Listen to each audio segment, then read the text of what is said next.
It tells me I am live. Woo woo. So yeah, it's just you and me, Barry.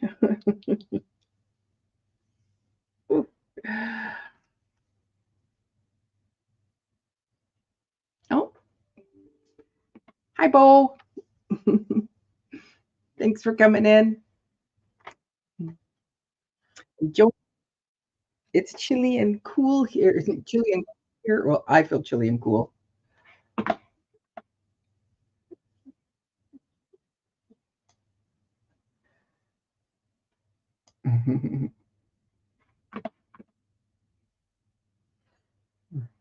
I do have to ask you about why were you fascinated by glass cutting boards when you posted in our little private chat about glass cutting boards?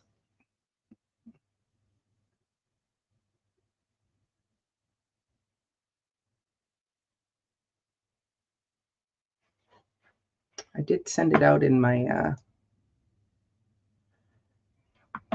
oh yeah, so there you are, Barry. You did see it. I did post it in there. Oh, you're not fascinated. You're appalled by them. But what's made you come across them? Like, is it something new?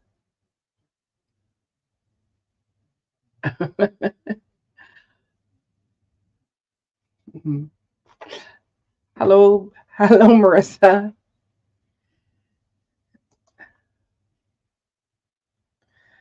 Um, I don't know that it's disgusting at all. So it, I why I don't get why you guys are all appalled by glass cutting boards. Not that I have them or use them.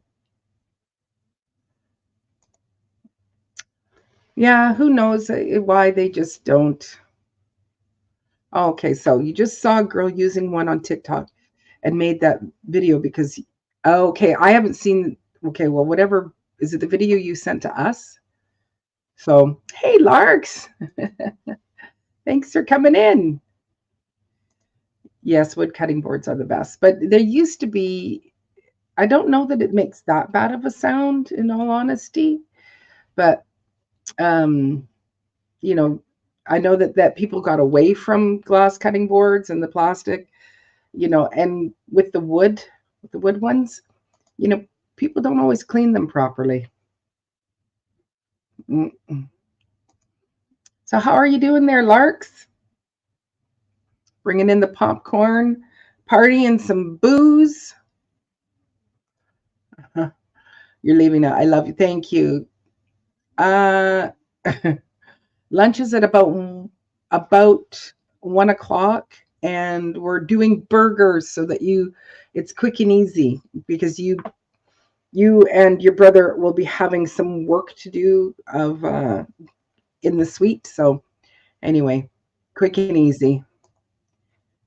South Florida sunshine. I have a glass and bamboo cutting board. Glass is meat, bamboo is veggies. Are we discussing cutting boards?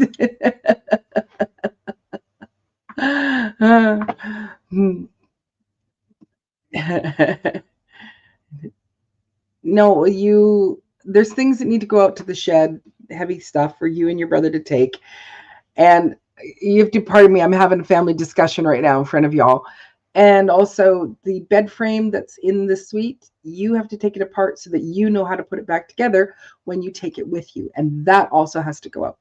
So it's not rude. It is just part of life. So yeah, well, we're gonna have burgers for lunch. Okay. I will post the link when you get back. Okay, love you too. Have a good evening. Stay warm and dry. let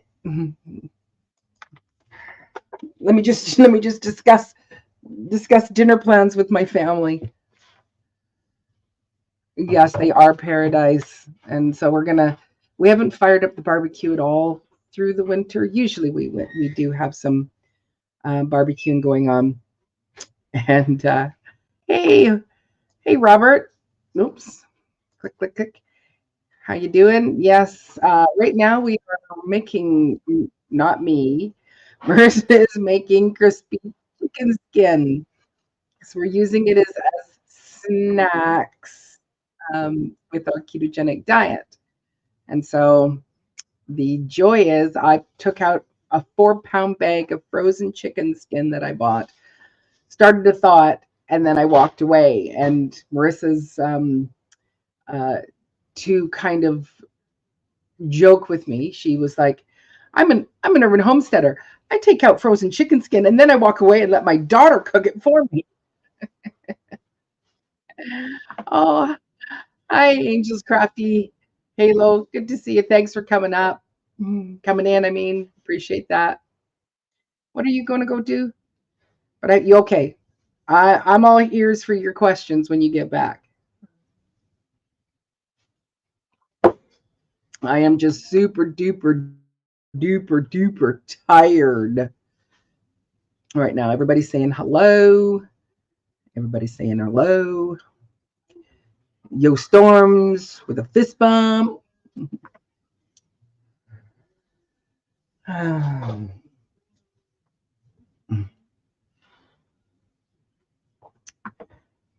not sure which angel you were thinking about.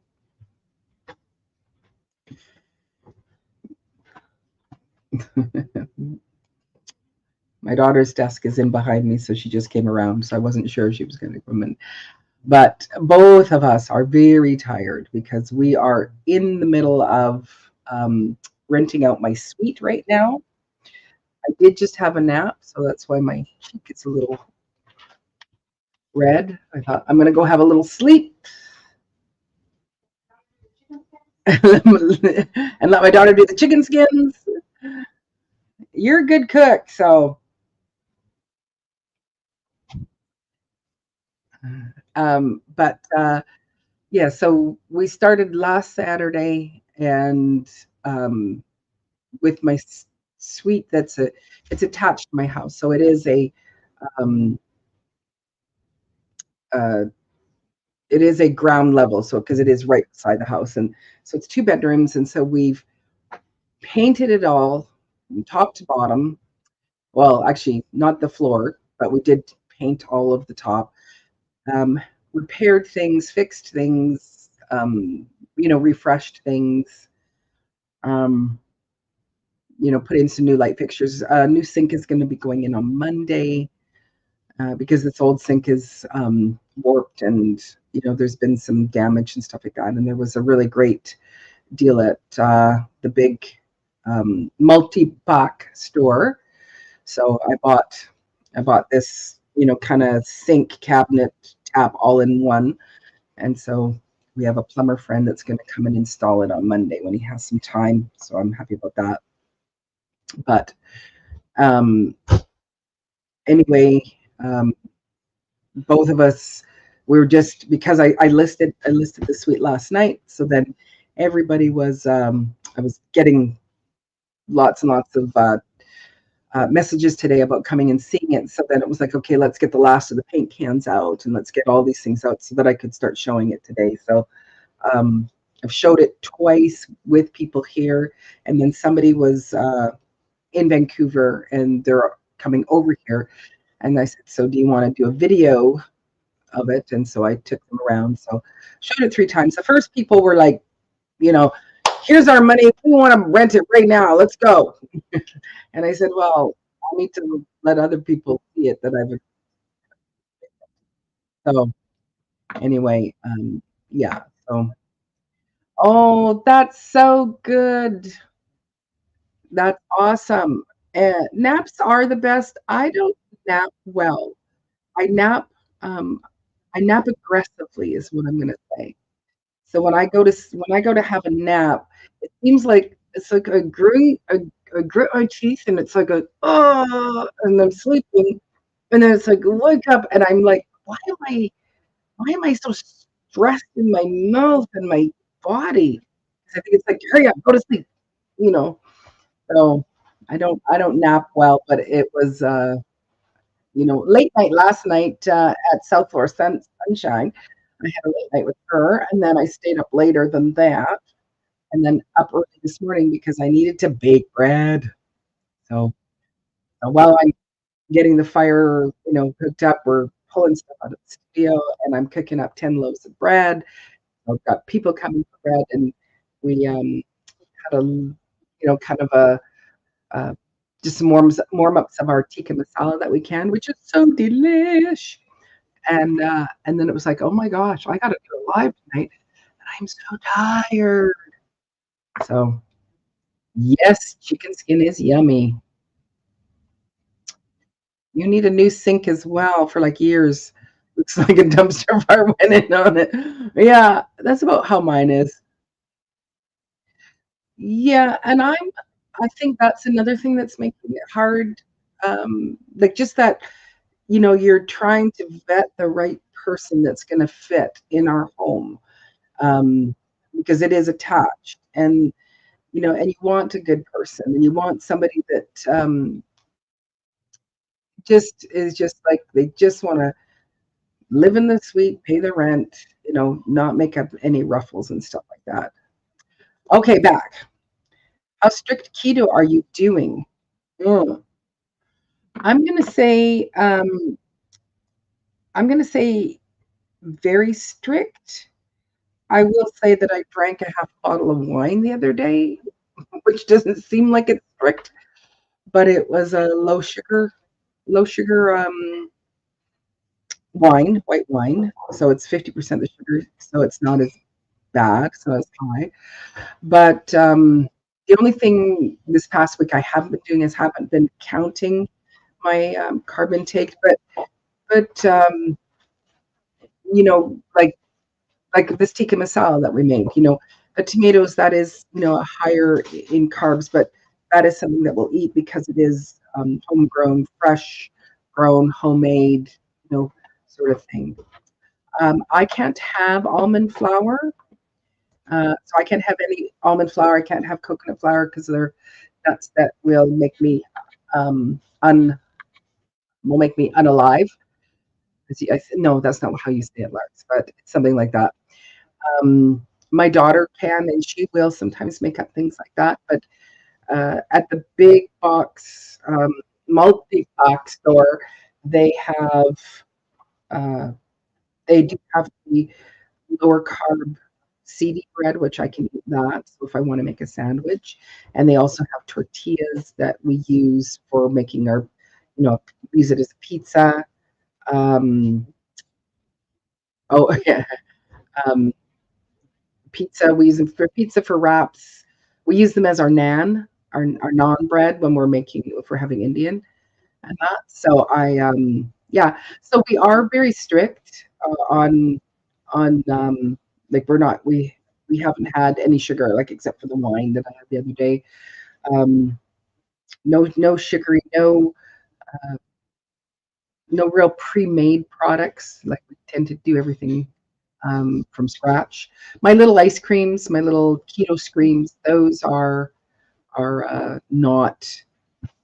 Um, those are a pre-made thing, which I do like. So, but yeah, Marissa will make me a 90-second, like it's like I don't know what's in it. Probably some butter, some cocoa.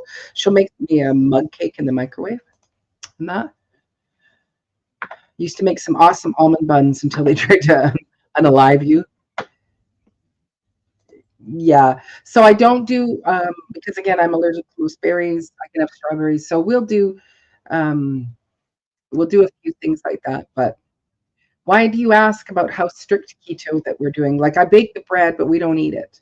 I'm not the bread is not for us to eat. I will, however, eat next week's bread because it is I just got a starter from a friend of mine who purchased it from someone, and it's an Italian sourdough starter that is claimed to be 176 years old, and it smells absolutely divine.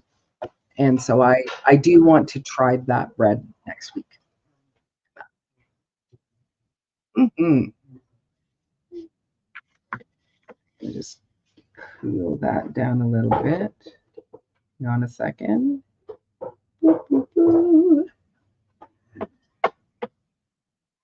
Oh, so you only because you do keto and you have some recipes that you can't use anymore for the most part. And then you can't use them because they're almond based or those kinds of things. You know, um, we tend to do like for breakfast. I'll buy the bacon ends from the butcher and we'll cook them up and just have them in a container. And so I'll get up in the morning and cook up an egg and then take a couple of pieces of the bacon and strips and just put them in there and eat that. So almond flour, yeah. I feel like a rebel with my high carb, low fat diet. No, you're just a fortunate person that you can do that. Well, and ours is high protein, high fat, low carb. So yeah.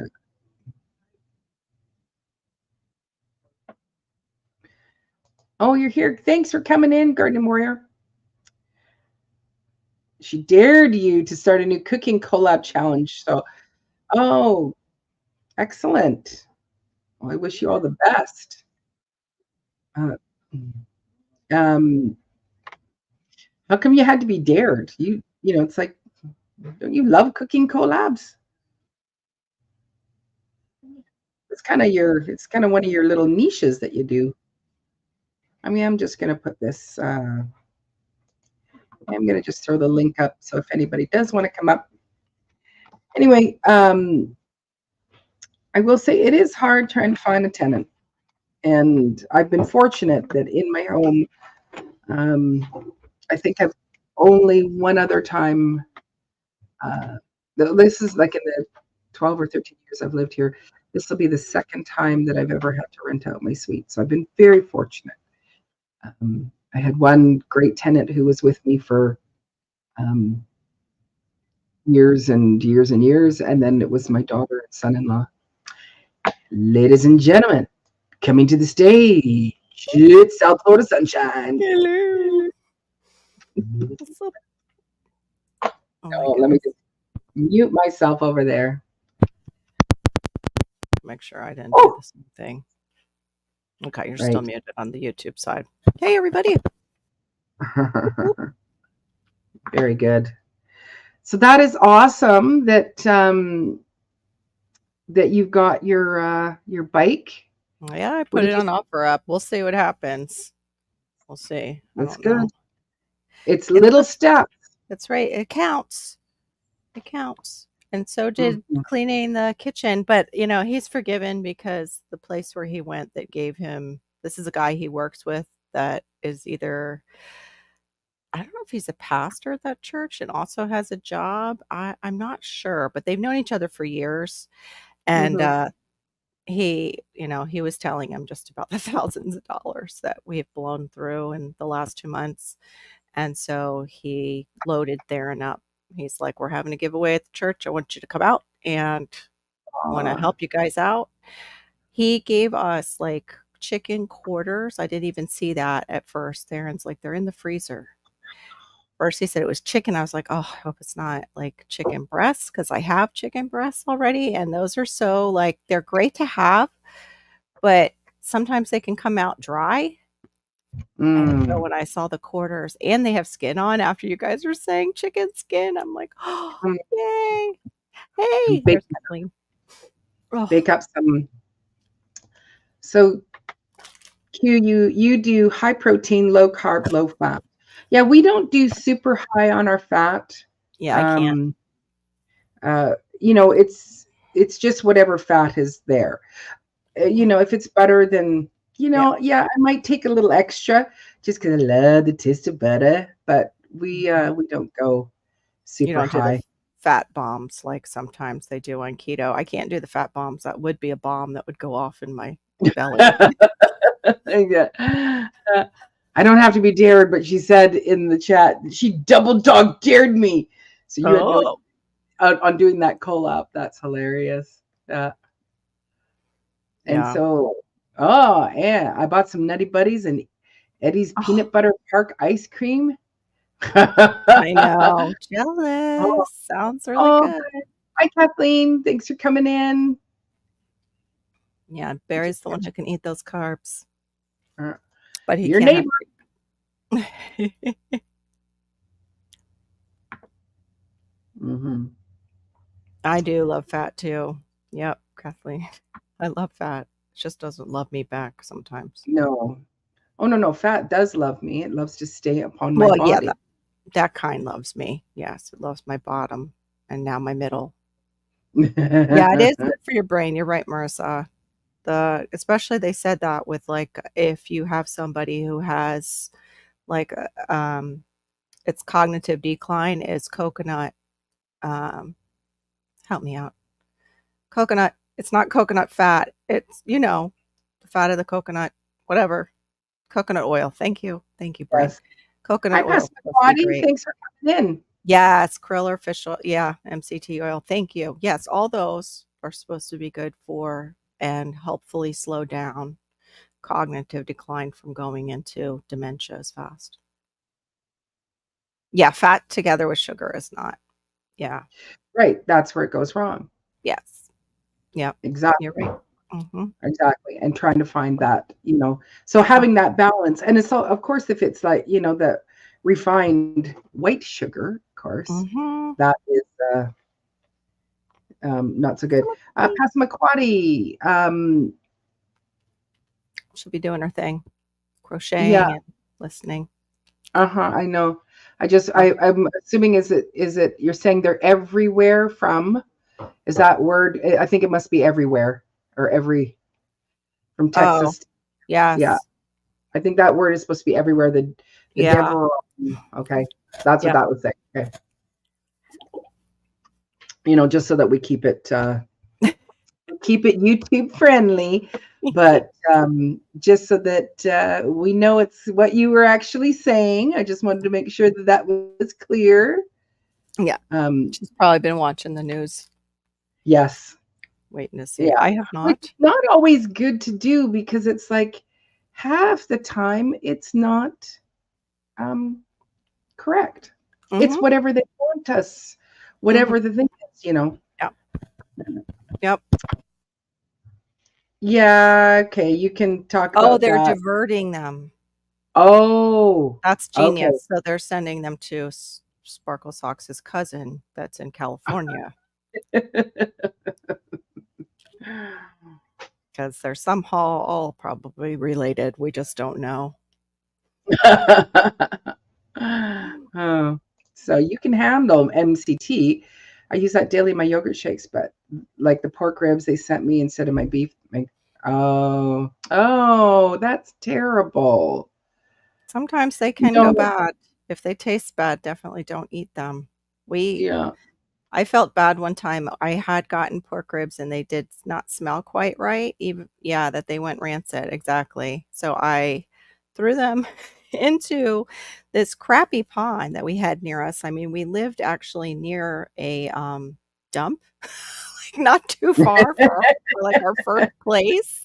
Our first place was not far from the landfill. And I thought, can't contaminate that water anymore.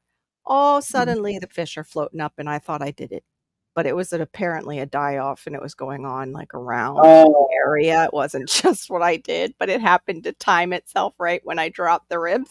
I was like, "I'm so sorry, Way I to go, didn't mean." girl! You killed all the fish in the pond. On the boat. That's great. Yep. Mm, But otherwise, but I love some pork. I love some ribs. Mm, yes, yeah, mm, same here. Yeah, mhm. so anything that we're doing in regards to our ketogenic lifestyle, it always has to be things that we try to prepare ourselves, and um, the goal is to try to get control of how we're eating, go back to how we used to eat, and to aid in our continual weight loss. So Mhm. we've lost a little bit, each of us, but I think this week, just both of us are kind of real stressed. Yes, Uh, and that'll like keep not it you're not going. stressed, but you're just like Yeah. go, and so you're just not in. We didn't stray from it. It was more Yeah. like it'd get to be 3 o'clock. You go, we should have some brunch, supper, you Mm-hmm. know, Yeah. get So then around you're it. like a little bit stressed because you're trying to get stuff done and then you're eating later than your usual and your body's going, they're not feeding me and they're stressing me out. Well, I'm just Mhm. going to hold on to Hold every single hold thing. on to it. Keep it with you. Don't Yeah. lose it. Stay on. I just need this extra padding now. You can't have it. Sorry. Yeah. Okay. So it Happens. wasn't that they were rancid or anything. It's just that they were super, super fatty. Okay. Yeah. Some cuts are. Oh, wow. Oh, thanks very much, Barry. I appreciate you saying that. Okay, Marwan, how are you? Thanks for coming and hanging out. You're Yeah. all the way from Egypt. That's kind of cool. Your Mm-hmm. English is great. What time is it in Egypt for you? We don't know you, so I don't know about that, Marwin. Yeah, yeah, and thanks, Carol. Yeah. Yeah. It's a newer Yeah, channel. so yeah, back to this thing of when you're trying to vet through people to rent your place, like it's super draining and super straining, Yes. um, to know because everybody's putting their best face forward, Yeah. Exactly. including myself, right? So I'm putting my best face forward, and then remembering, yeah, but they're renting, you get to pick and choose who it is, but it's like eeny, meeny, miny, mo, who's the one that's the best. Mm-hmm. And right now, because prices are so high for rent, like this is a very small, compact Yeah. suite. The main bedroom is very big, and the small bedroom would fit a single bed, and it does have a desk, so like it could have a dresser in it or whatever. And so far, majority of the people that have called, they have at least 3 people that want to stay in this suite, and it's like Oh, it's tiny, yeah. you know? But it's like, but I know when I was listening in on uh, John's. I was like, what's Oh, the other guy, John? will it grow? Will It Grow on Will It Yeah, we were Grow? watching a You know, movie. I couldn't do that. right. So Robert had said, like do things proactively with how the climate and the current life lives are changing. Is Yeah. that step up, go and spend some time, or not spend some time, but go and maybe move back in with your parents, or maybe get a Yeah. place that you're joined with people. And so Hmm. these were people, it was like, and you could see, yeah, they would have no problem living in a small space and Yeah. having 3 of them because it's a way of saving money. So, Yeah. hey, You T just have Junior. with that in mind too, Bob would say when things went south in the Philippines for his wife, you wouldn't want necessarily more people in that suite that aren't necessarily family. I'll just say Yes. that. So Yeah. yeah, that would be really hard to be in your position right now and seeing these people coming and hoping like, yeah, to squeeze 3 people in there to save some money. And of Yeah. course live on the island. Like, oh my gosh. Like Yeah. if they're moving from the mainland, it's like so much nicer. Yeah. Yeah. Yeah. It is. Yeah. What did, Right? That's right, Larks. I agree. GT. yeah. Well, there's been a couple of people said, oh, it's like, a mom and 3 kids and a cat, and it's like, Ugh. um, Yeah, no, I'm highly allergic to cats, and yeah, also I can't risk no. a cat getting out, and because I Oh have my god. chickens. Yeah, you would be devastated if that cat got Dottie. Yeah. Oh, You would just, oh, yeah. I'm sorry. Look away, Barry. But the cat would be. It's just like, I'm so You kill sorry. my Our dog. cat got one of your chickens. Oh, really? Yeah. Oh, Yeah. I'm sorry. I've got some Korean friends that are in the neighborhood that, Must love, yeah, must I love cats. must, yeah. Yes, there is, It's and like it's You meet certain people who are looking at this place, and you keep adding to the ad that you're putting out. No cats. Okay, no more than 2 people. Okay. What else can we add? Yeah. Hi, Thor. That. Oh, hey, Thor. I'm doing okay. I'm just super tired. And yeah, I'm super tired. But thanks for coming and hanging out, Thorhaven. Appreciate that. Haven't seen you in a while. Yeah, I haven't either. Mm-hmm. Good to see you. Mm-hmm. Yeah, I think we're all just not on the same, kind of wavelength of, Yeah. grabbing lives and stuff like that. Exactly. Yeah. So no small children, no pets, no smoking, no drinking. Must love chickens, gardening, and singing spontaneously. Start spreading the news. I think she covered it all. I'm leaving today. Oh yeah, that's right. It's jazz hands. That's in the background. Hey, we're not frying up Dottie. We can't. No. You just settle that right down there. Nope. Yes, it has been. Are you meaning just since? Are you meaning Like in the last January? days? It has gone by fast already. We're almost. It February. has. It's pretty amazing that we're. It's crazy. Hey there, Broke Farmer. Thanks for coming in. Yeah, Thursday we will enter into February already. That's nuts. Incredible. Yeah. Oh, you've not been drinking? What? No drinking.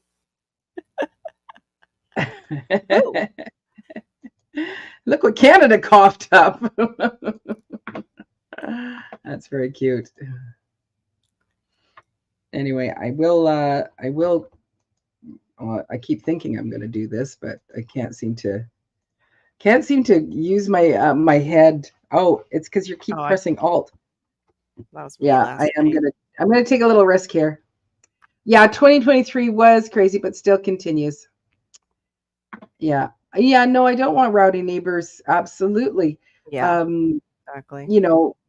I want somebody that is, that's going to be able to kind of go along with what my lifestyle is here. So, but I did sneak the link up there. If anybody wants to come up, I'd love to have you, Thor or Broke or anybody, or you're welcome to come up and say hello. And Thor, then you could just tell us what's all going on for you the last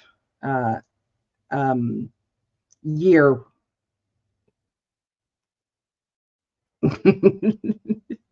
Sorry, just a second. Thank you. Hey, David Corey.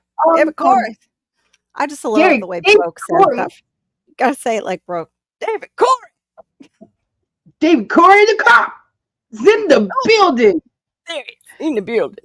We're in the building. Hey, Maureen. I was thinking of you today, Broke. I saw something that you might be able to grow that I can't. It won't reach all the way down here. What? It's an herb, though. It's actually a root that they use for an herb. And And it's good for us women. It's good for us women as we age. What is it called? Black cohosh. Oh. You might be able to find it grown wild, too. It's a wild. Spell cohosh. COHO, I think. OSH. Cohosh.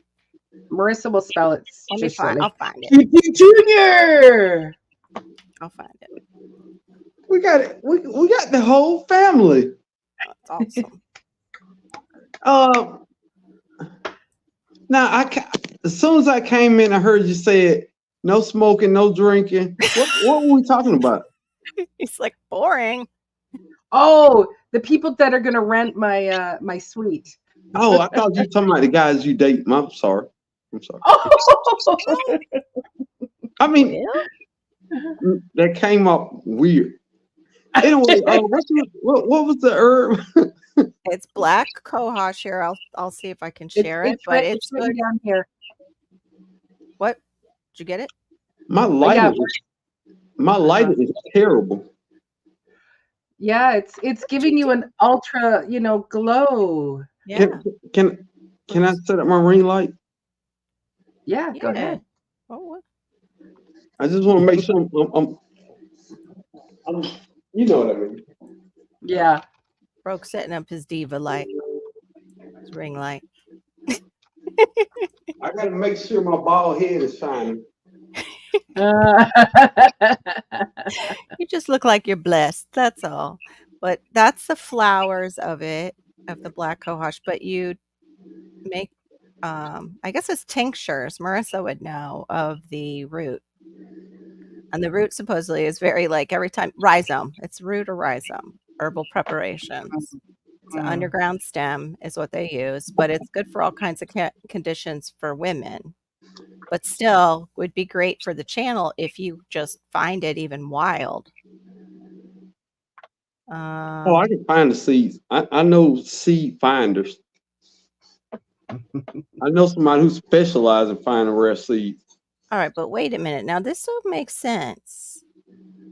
It says it's like it's good for a lot of stuff that women deal with, but then I just scrolled down and saw something else. Hold on. What about the men part? Yeah, well, it's good for you if your woman, has any kind of imbalance because you don't want her to have that. It makes her nicer. Yeah, it makes her a lot nicer. It makes her sleep nicer and not, sweating. It makes her be nicer to everybody all the time. Yes. It's for menopausal symptoms. So you could, give it to those you love that are going through the change. Or not. It doesn't or not. Well, no, not voluntarily give it to them. No, that's of course not. That would be really, really bad. But yeah, it's black cohosh. I was just thinking of you because you were in Georgia and that was where it was like it only grows wild to Georgia. And I was like, dang it. Wow. Yeah. I'm gonna get some. We just don't know sometimes what's in our supplements. It's better to have it, might pay off one day. All right. I don't know how to unshare. Let me take it off. I'll take it. I'll remove it down.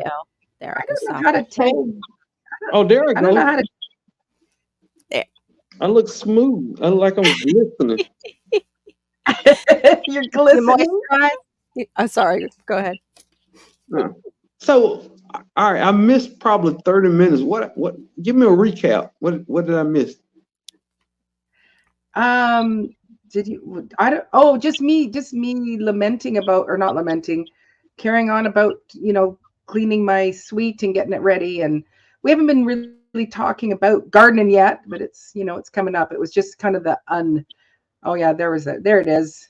He's broken, bald, and blinding us all with your shiny head. Outside the Homestead Aquarius, my God. Yeah. Hey, sweet Thumb. Right. Thanks for dropping in. And David, I don't know how to tag you, David, and to get your. Like, I can never get his. Oh, he said, "Give me a minute." Okay.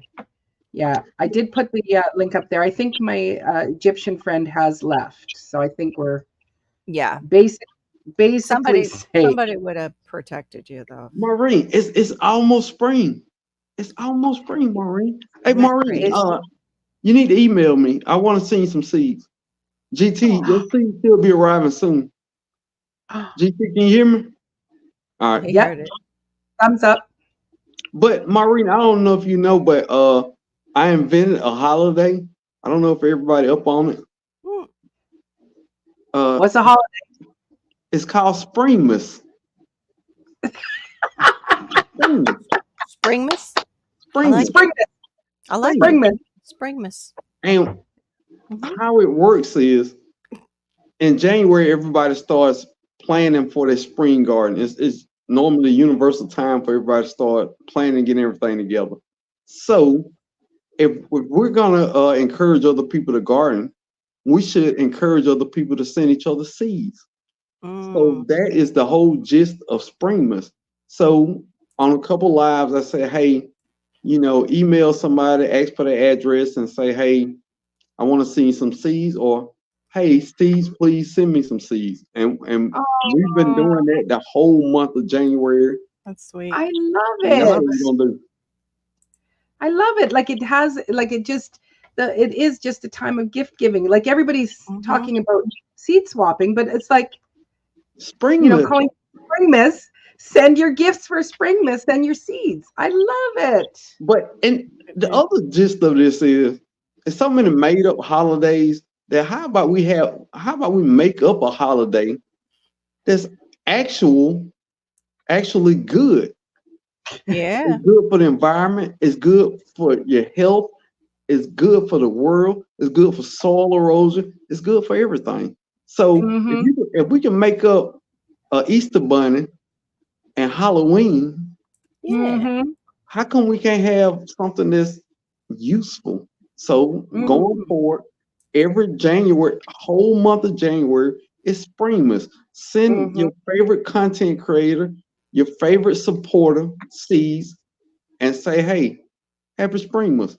It's not a video thing. You don't hashtag no videos or it ain't none of that.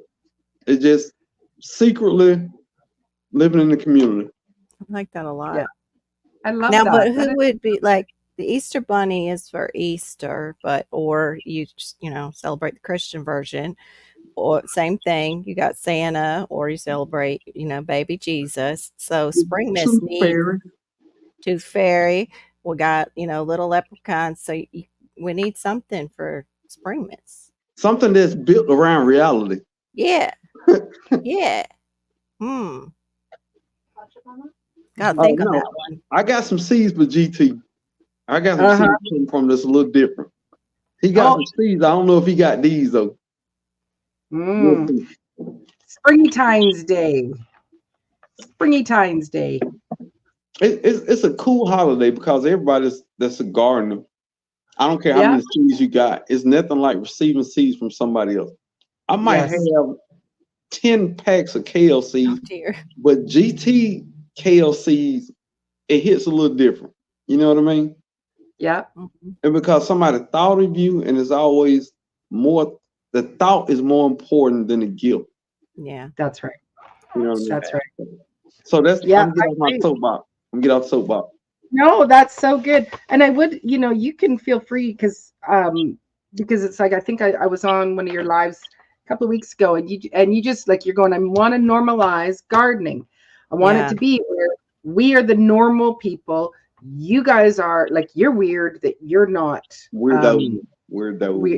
Yeah, exactly. So, I know some people, maybe they've heard it, but get back on your soapbox and tell us all about normalizing gardening. No, it's just, I get so sick of people complaining about the food. They complain about the farmers. Well, look here, man. If you're a farmer, you got to feed millions of people. Of course, you got to take some shortcuts. Of course, you can't use organic stuff because they got to feed everybody. Their job is to feed the world. How about we take a little bit off their plate? Maybe they don't have to grow so much watermelon because we're growing our own watermelon. Maybe they don't have to grow so much collard greens because we grow our own. So that gives them a little time and a little space to get a little more organic and have practices that won't give you salmonella poison. You know what I mean? So exactly. Some of that is our fault. We've put so much pressure on the farmers to produce for us. Yeah, they got to take shortcuts because they under the impression they got to feed the whole world. But if we normalize gardening, then we take some of that off them, and they can go back to organic practices and practices that are way more safer. So we first off, Maureen, can I say this? We gardeners are better than everybody else. We're better people. Yeah, absolutely. Absolutely. So I agree. We're gonna be the normal, and everybody who don't garden gonna be the weirdos going forward.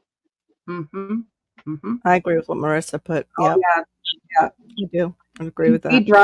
We drive by one just at the end of my street, and it's a huge. It says, "Sorry, GT." I'll read those out. The churches should grow on their properties. It should be that, and that they're given out to their, congregation. Use the space for community. And Yeah. like I know with my church is down the street here, but there is a farmer on the island here who actually donates just huge amount of vegetables, and we volunteer and go and work in the garden to actually help people for our markets on Tuesdays throughout, like through the summer. That's where they get fresh, just pick that day lettuce and kale and tons of carrots, potatoes. It's really great. It says growing your own food means you're healthier and not on pharmaceuticals. Can't make money off healthy people. Yeah. Amen to that. Ooh, it's a message in that. I don't know if everybody caught that. Mhm. I don't know if everybody caught that. Yeah. But it's hard to get sick when you eating good Mm-hmm. and exercising, Mhm. because a lot of people think if I just eat good, then I'll live great. But you got to incorporate exercise, and gardening does Yeah. both.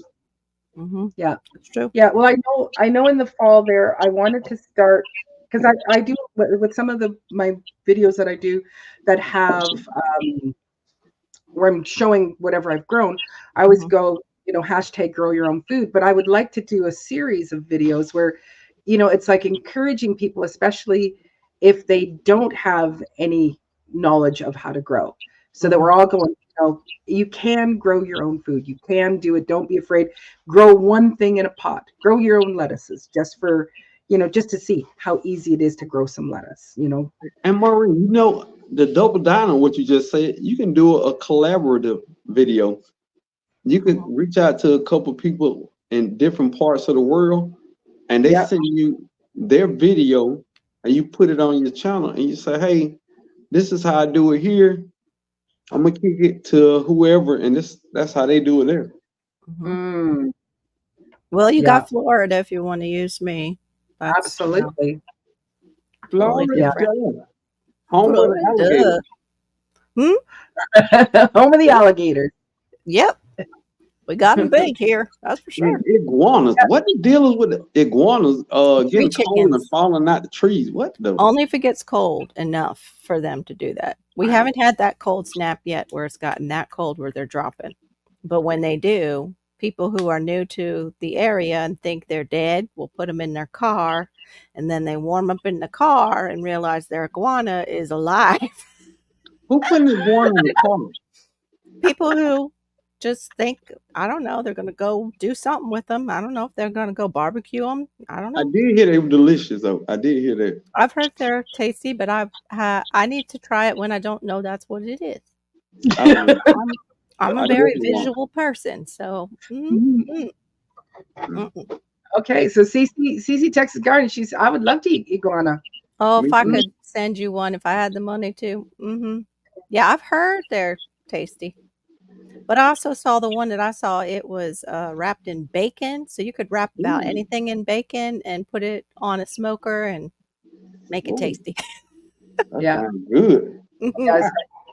Yep, So bacon wrapped GT, iguana. the more seeds we can all collect, the better as well. And GT, Yeah. you and Kathleen are king and queen of that. Where Mhm. the amount of seeds that you have, it's like you have seeds basically for life, and so you have lots to give, lots to share, Yep. and it's not, you're not grabbing seeds as hoarding. You're grabbing seeds to go, I want to try these things. I want to Mhm. see what's out there, kind of thing. To Yeah. I think See my what thing is, works in your area or what you can grow well and what'll Let provide me food for your family. let me ask you this: if everything that was on Earth burned away just to the soil, what is the one thing you need to rebuild normal society? Yeah, they need to eat. seeds. Seeds. Yeah, they need That's the seeds, only but I thing. mean, you're gonna need to eat. And everything from that wood and stuff, you can build other stuff, and then iron and all that. Mhm. Yeah. I was just thinking the soil's gonna be great if that happens. It would be great. Terra preta, It would be great. terra preta. Yeah. I don't know. Like, I love this idea of, do a campaign, help grow the seedless. I like the sound of it, but then at the same time, when you go, no, that's what they're feeding us. They keep feeding us seedless. So we need to have, it's the right Yeah, idea, but we need to have something where it is saying Yeah. it's seed full. Yeah. Or seed the world. Mm-hmm. Ooh, seed the world. The world. We are. It was it's not that's what look, I don't know how you knew. First off, get out my head. That's first off. Get out my head. Because I heard the song that you singing. I promise I heard the song in my head. For a better day. So let's start. I know we all need those drop down mics now.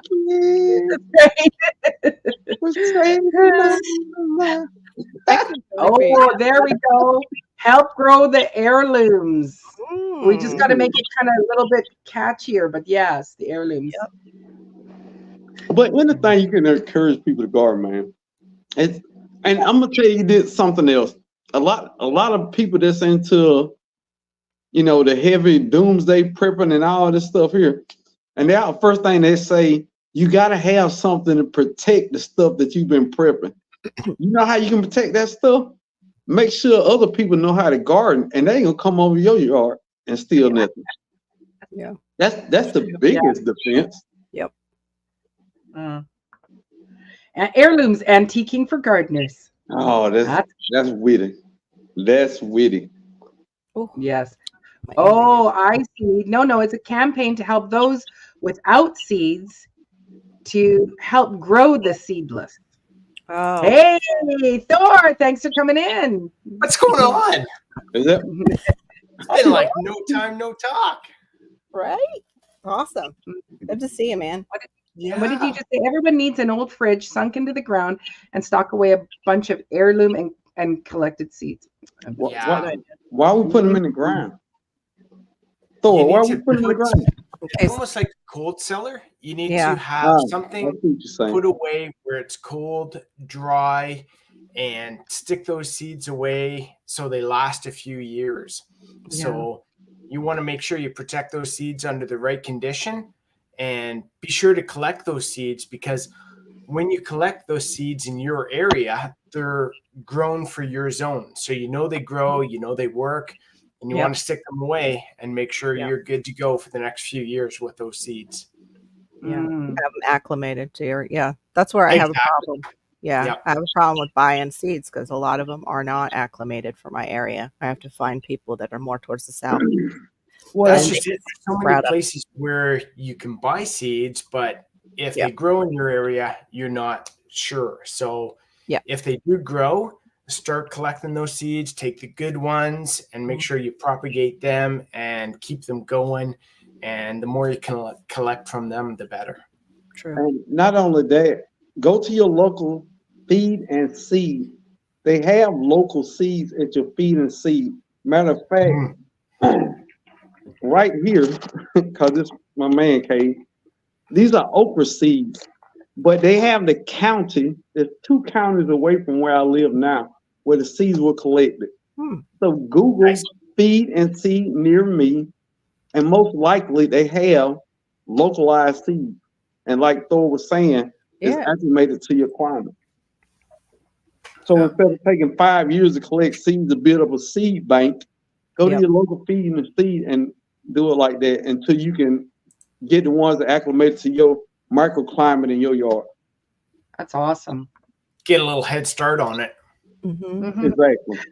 It's like, just as you're saying this, like, I don't know why it's like, duh, Maureen, because we have a like a Borden Mercantile, so like it's a kind of farm supply place, and they always have these open buckets of beans and and all different kinds, and they're from here, and I'll go, oh, I don't need those, I've got packages at my house.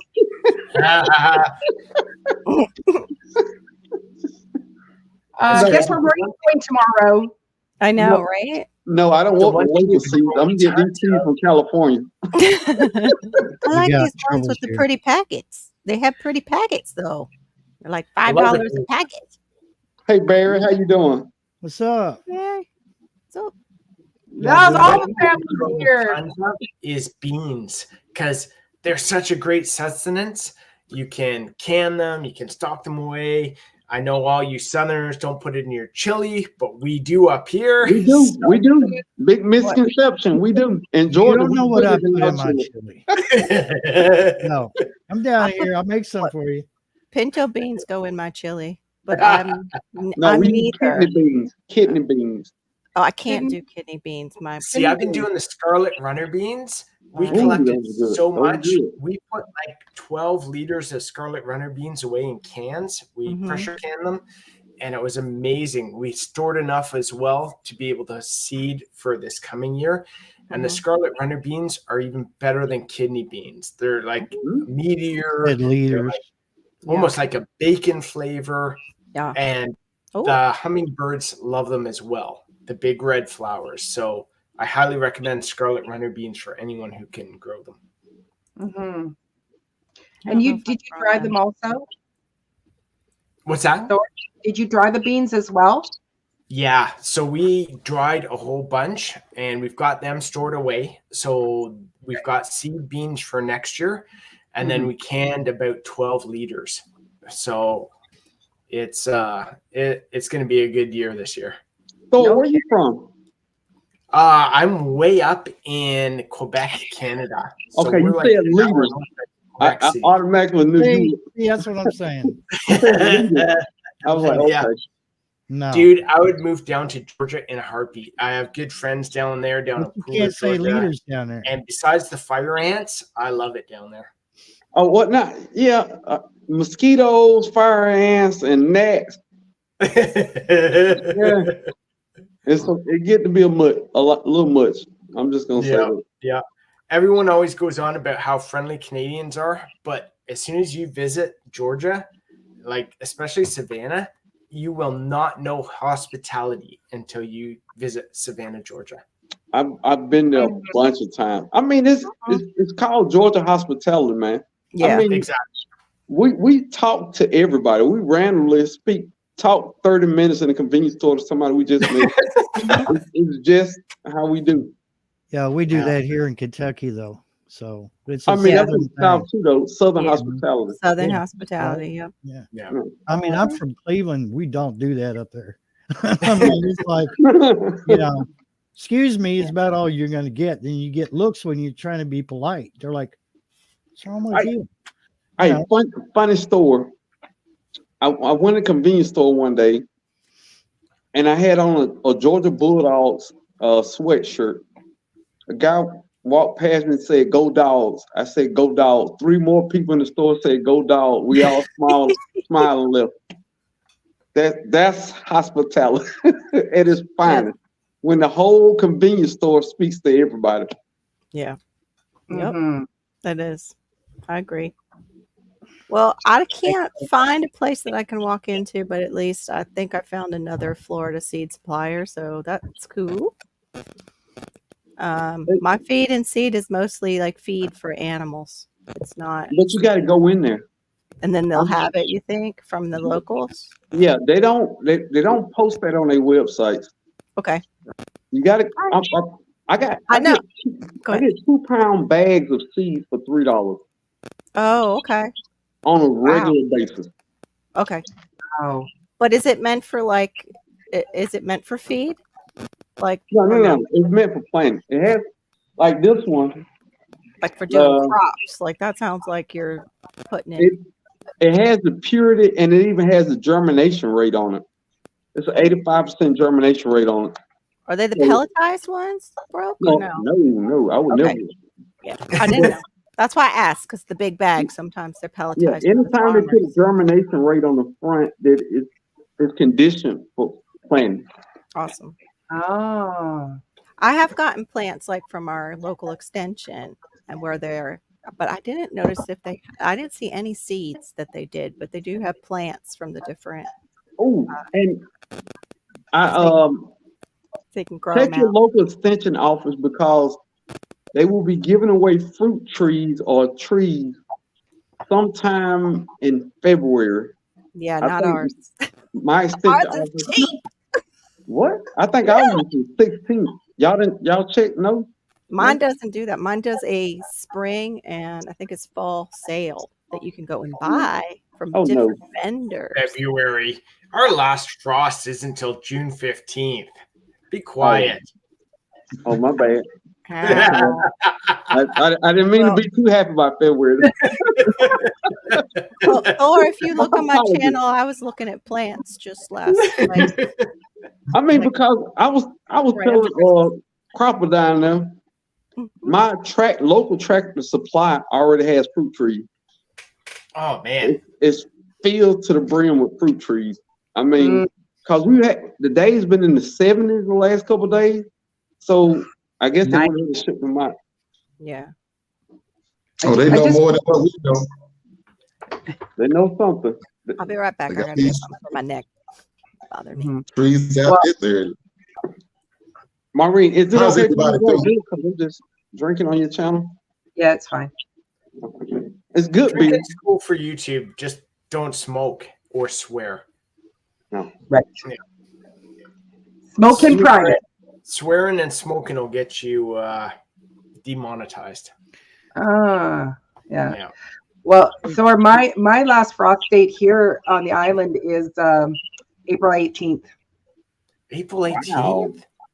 I thought you were like Toronto area. No, I live on Vancouver Island. Oh man. Oh, you're laughing then. Mm-hmm. Yeah, I'm zone 9B. Damn. I'm like 4A ish.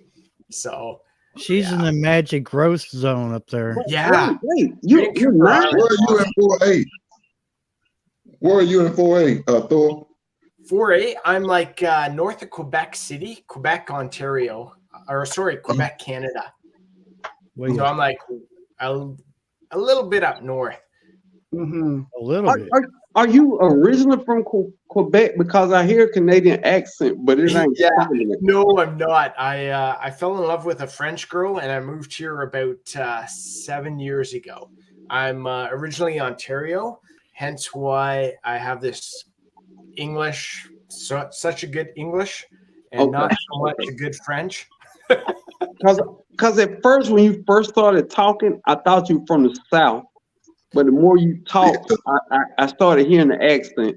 Yeah, I have lots of good buddies down south. So it's the background, broke. Yeah, I mean, because it's the background. What you got up, hanging up behind you. It's southern. It does look southern. These ones are all pellet guns. These ones are antiques. The other stuff's there, but yeah, I got lots of good buddies down in Georgia and other places, and it's funny because I've been to the South quite a bit, and I start talking to people, and I'm like, I start throwing in the y'all, and then I'll throw in the a, and they're like, what the fuck? Oh, sorry. Like, what? They're like, you're throwing in a y'all and an a in the same sentence. It's like, that's not normal.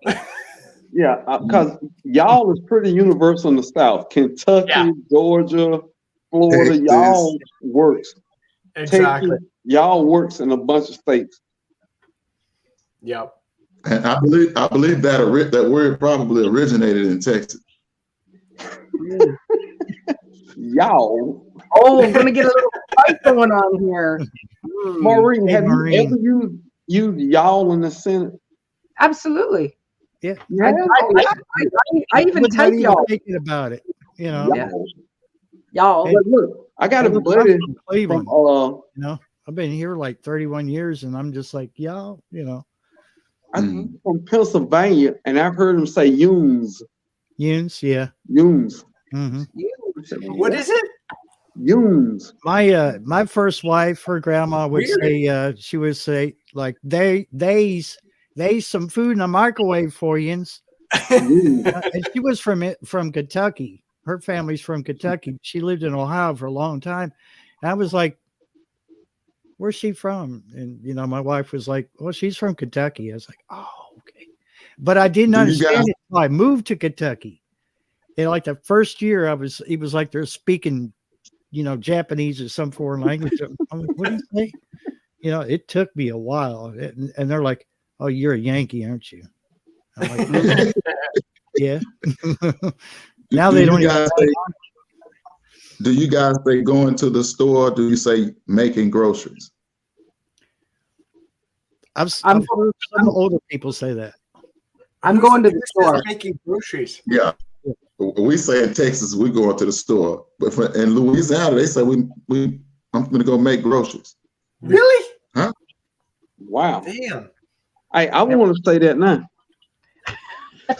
I don't like that. I like that better than saying I'm going to the store.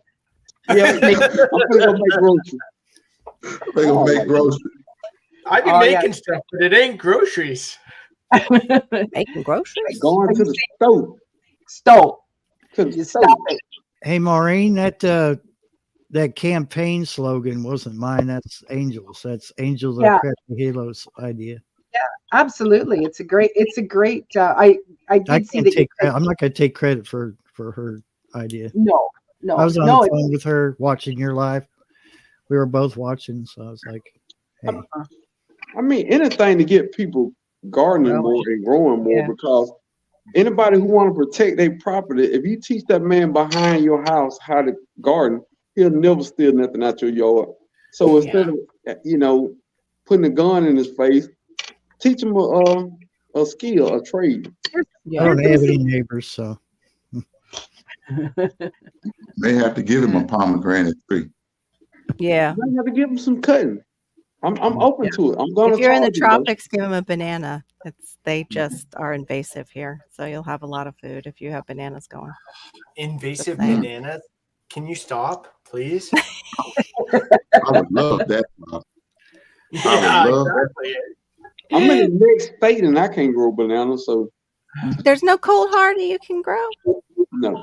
Well, not that I'm willing to pay for. The ones that I get locally that are cheap, they all die. Yeah. I looked into that last year, and there's one, I can't think of the name of it, but there's one that will grow in Kentucky. There is one. Yeah, I forget the name of it. Which one? Like Grand Nan. Might be the Grand Nan. I don't remember. I know. I've killed enough of them where I'm not going. I feel like after a while I'm gonna get a arrest warrant for killing fruit trees, so I don't mess with bananas. Oh, you and me both. I was going to ask you guys, what have you ever cut like the roots off of a fruit tree because it went into the ground underneath your pot? When you went to go repot it, you went, "Hey, please, I know this person is killing trees. He's up here on the live right now." Yeah, I killed a bunch. But yeah, I have a Barbados cherry that I need to either decide if it's going in the ground or if I'm going to pot it up, but it's roots that went out from underneath. I was trying so carefully not to break them. I look back at the pot and me just moving the roots down and out and that had spread out had wiggled them enough to where it broke off. And Maureen, first off, you need more fruit trees. Let's start there. Okay. Let me just talk to you about how many fruit trees I have. Yeah. Do you know how many fruit trees I have? I know I do not. I come shy to you. What do you have? I think you have 8. Oh. No. I have more than over that. under. She just gave you the head wiggle, so you better watch it. I saw it. Like 15? Yeah, probably like 15, maybe 20. Because it's like I do have lots of I do. Like, and I keep propagating them. Okay. There's lots of propagating going on, and it's like I when I get to my farm, I want to be able to put these all into ground. So I'm growing them now, in big, big pots. I think everybody loves propagating. Yeah, and take them myself. So lots of elderberry trees. I do have peaches and apples, pear, fig. I got a couple of fig, lots of blackberries, and then lots of grapes. I kind of overdid it with the grapes. Not that those are fruit trees, but in my one place where I have my grapes, I have 3 grape plants in there right now, and it's like 5 years. There's no way that it's going to hold up all 3 of them. So I do need to remove 2 and put them somewhere else. But no, that might be it. The Bazajo or Paso. That might be the one. Kelly's, I think, naming it. It's a weird name.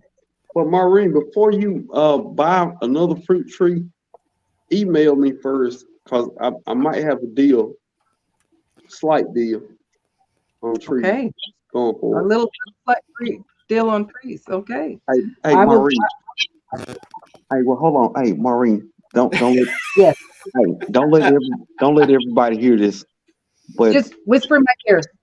okay, I might have something for you, but don't tell nobody else. I might know where you can get a slight discount, but don't tell nobody else, okay? Hey, Carol, you know what I just heard? Tell me, brother. Does it have to do with plants? Yes, tell me. Hey, that's how rumors start. That's right. Oh my goodness. It's like, But no, really, hopefully, going forward for the community, I will be able to get discounts on the fruit trees for everybody. that's awesome. Nice. Yay for broke farmer. That's right.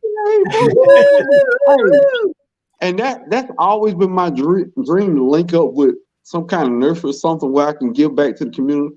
Not free. Yeah. Because nothing in the world is free. I always remember that. Yeah. But anything you can get off fruit trees, because I want everybody to have 100 fruit trees, dude. I probably got 75. Man, do you know how much better the world would be if everybody had fruit trees? Like, go outside and just, I need a snack. Grab an apple. Grab a plum. Grab a big kumquat. You could ask somebody. You could ask a close neighbor for a different fruit that you don't have. Yeah. Exactly. Exactly. Dude. No, these are the inedible ones, Kelly. There's one that I think is edible. Maureen, don't you have a good support for your grapes? Are you not? Why do you? I do have a good support. It's just not big for 3. It's good for 1. Okay. Because it's just going to take all over, and when I first planted them, I didn't realize that you only need 1 grape plant for art support. Never need just 1. Well, for that smaller space. I don't know. Has anybody ever grew passion fruit or maypop? Because I'm going to the first time. How much? No, don't look at me. What was that? How much? What? I wouldn't mind growing passion. How much space? It's a crazy ass vine. It goes everywhere. Like it's huge. That it takes up a lot of space for fruiting, for it to fruit. Well, Dave, I'm gonna send you some of these seeds because what's great? They're great along a fence. Like if you have I'm gonna tell you something. That passion fruit, I wouldn't mind having. I'll take that passion fruit. There's a bunch of different passion fruits, and the one that is there's a medicinal one too that's really good for like bringing you down, calming the nervous system. It's native. That's the maypop. The maypop is the one that you can use medicinally. Yeah, I don't need that one, South Florida. What do you want? Purple passion? No, I'll have the maypop seed. You said the one that bring me down. I don't need that. Oh no, I mean it's good for I like need more energy. Future wise, like it's good for sleep. It's good for calming the nervous system. No, I'm growing herbs for that stuff. I want something that don't. Well, it tastes good too. You can make drinks out of it, but is that good? It's a good drink mixer. You know what? That's my pet. Okay, every gardener got their pet peeve. My pet peeve is growing stuff for drinks. I grow stuff. Hey, don't get me started. I grow stuff. Let's go. You want to take it outside? But I'm just saying, medicinal teas I like chamomile, peppermint, mint. But and David, you grew it. The Jamaican sorrel. Look here, man. Why do you think I have my honeybees? Great, though. So we can do our mead. Everybody's in love with that sorrel, but I just don't want to make Kool-Aid. It's like another. Go ahead, Dave. You tell them about it. Yeah, don't drink the Kool-Aid. It's what, not Jamaican sorrel? Yeah. No, Jamaican sorrel is good for you. Yeah. So it's it does high in vitamin C, and you can eat the greens too. I'm pretty sure you can eat the greens. Yeah, you eat the leaves. Yeah, the leaves. So it does have medicinal properties to it. Yes. Okay. Mm-hmm. Have you ever seen hibiscus tea? It's the same family. Right. Yeah, I know it was in a family, But nobody, and nobody video did they ever explain the benefits of it. I know somebody who has, but he's not here right now. But you all love him too. Is Dan? What are you talking about? What Dan explained. He's explained the difference between Jamaican sorrel and cranberry hibiscus. And I ended up. Is it like French? I got a hybrid. What? Is it similar to French sorrel? Like the stuff that will like grow everywhere in between like patio stones and that kind of stuff? It's not the green. Are you thinking of the little green plant? It's not that. Yeah. No? Okay. No, it's a tree. It's not even a tree. It can grow into a big bush. It's like a big hedge plant. Big bush. But it has little flowers on it. Oh. It looks like okra flowers. Oh, wow. Oh, pretty. You know, okra is a type of hibiscus. Okra is a type of hibiscus. Really? I have a hybrid that's between, I don't know if it is actually Jamaican sorrel. Like, Dave, maybe you can look at it and tell me. Or if it's cranberry hibiscus. They said it was possibly cranberry hibiscus, but it's green leaved. And I'm like, no, that's sorrel. But then it doesn't have the red stems that you see with sorrel. And the calyxes are a little bit different too. So I'm not sure. My stems were red. Yeah, right. Maybe it's a different type. Maybe it's another. There are many types of hibiscus. Yeah, I'm thinking it's a hybrid, or they better not have sold me mallow because I can't do not much with mallow. I know my local Lowe's have 4 different kinds. They got called the fruit punch hibiscus. I've seen the cranberry hibiscus. Yeah, different hibiscus, but I mean of that type, the mallow kind of hibiscus family, that sorrel and cranberry. Here, I'll show you. Here's the one I have. Look at this. Wow. It looks more like kind of a mallow to me. And then let me see if I have a picture of the stem. See, the stems are green. Stems are green. Yeah, stems are green. Huh. Isn't that crazy? But those are buds. Why does that look like? Look. There's the flower. That's the plant. Oh, whoever took that video, that's a nice camera because it looked like it's popping out your hand. That's nice. Oh, thank you. Bless you. I took that video. Thank you. You. I'm so proud of you. I'm just proud of you. Okay, wait. Oh, the newer leaves, it looks like, do have some red on them. So I think I got a hybrid.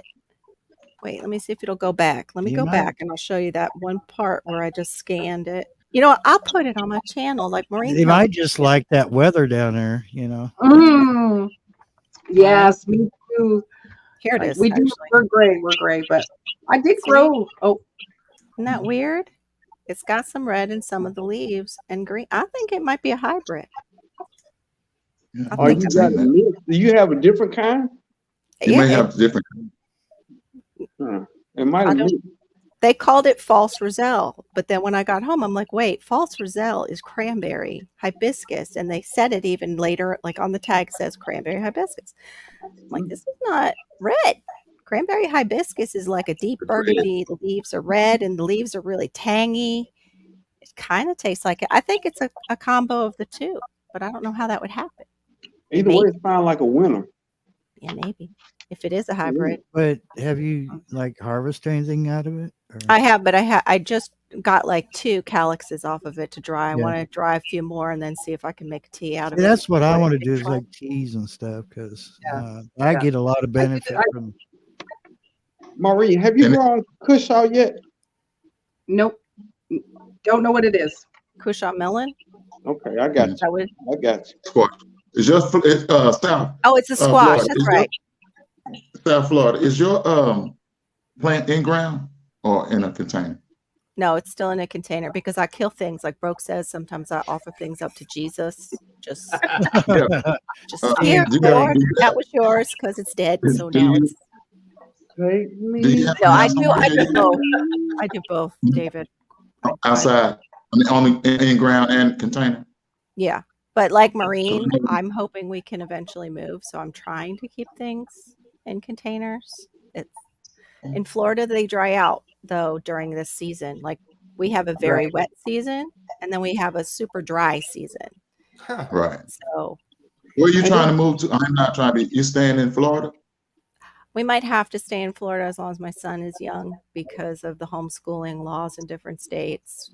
Florida suits him better with his learning differences. I found out that Georgia, South Carolina, North Carolina, like all the southern states that I was looking at, also Tennessee, all have on the books that if you have a special needs child, they still have to take standardized testing, even if you homeschool them. I noticed she didn't mention Kentucky. Well, that's the only thing we care about in Georgia because we don't care about gun laws, conceal laws, anything got anything to do with education. Look, man, we do whatever in Georgia. We can carry guns at McDonald's. Look here, man. It's just, I like Georgia. Georgia was one that I absolutely I was moved to before. I love that about Georgia. When I went down to visit the one time, I was with a bunch of friends, and we all went to a Dierks Bentley concert.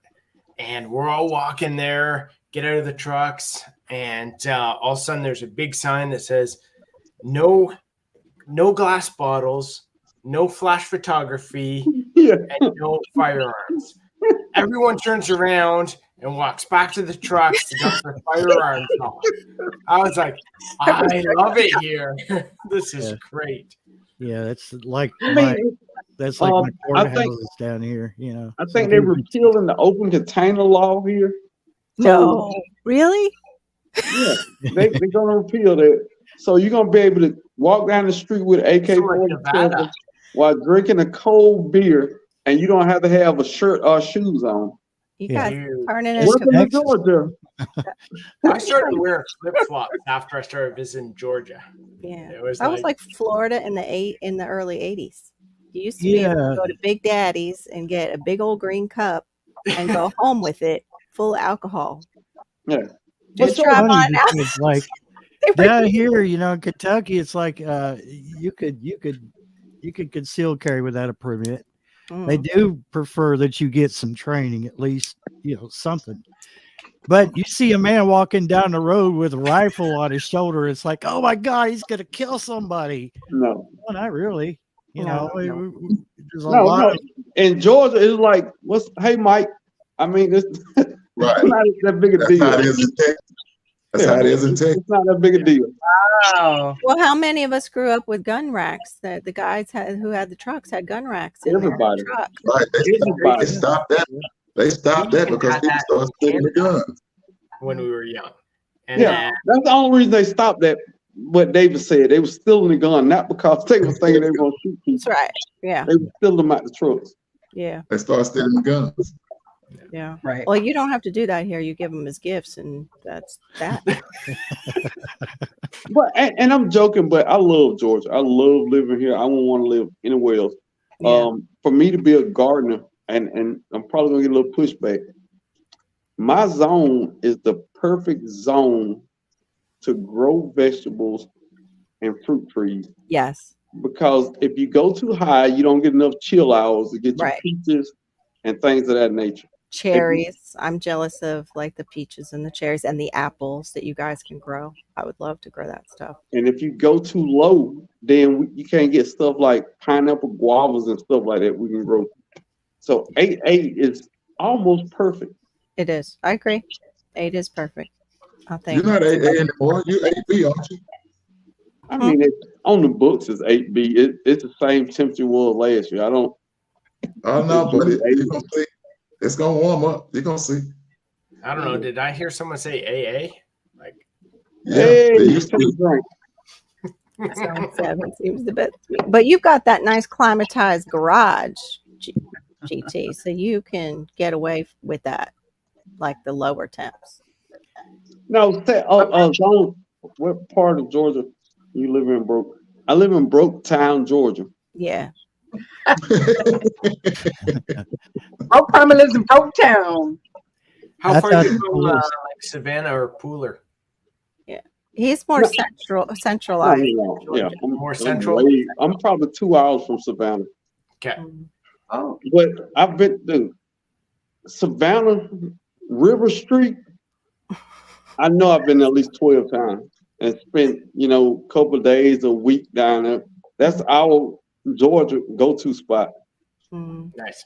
Cece said that they have drive-through daiquiri places, and that just put me in mind of a place. I used to live in Harrison, Ohio, and they had this store right behind us called Bax.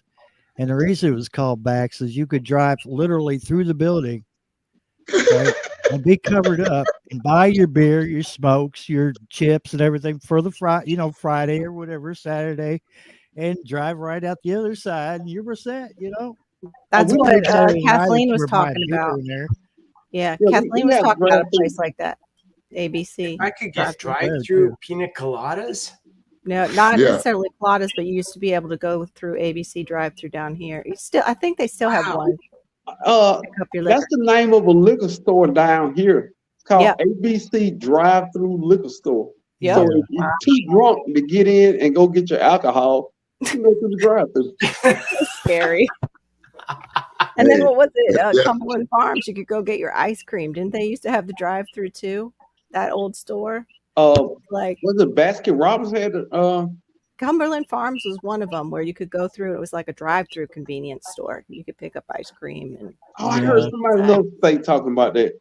Mm-hmm. Dude, I would need a loyalty card for that.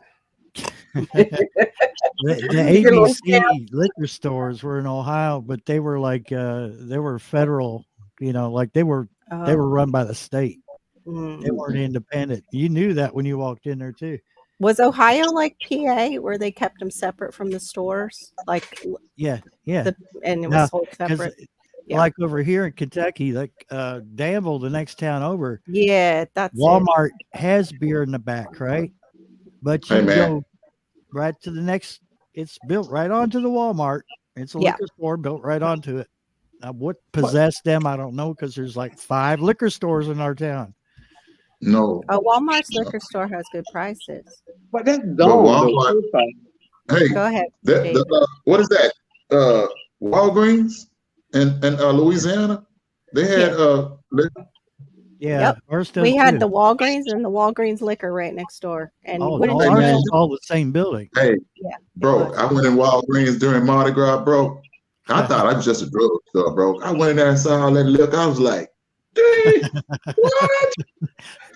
But I mean, it's silly because our grocery stores sell beer and wine, but they don't sell liquor. I know, right? Yeah, it's the same up here.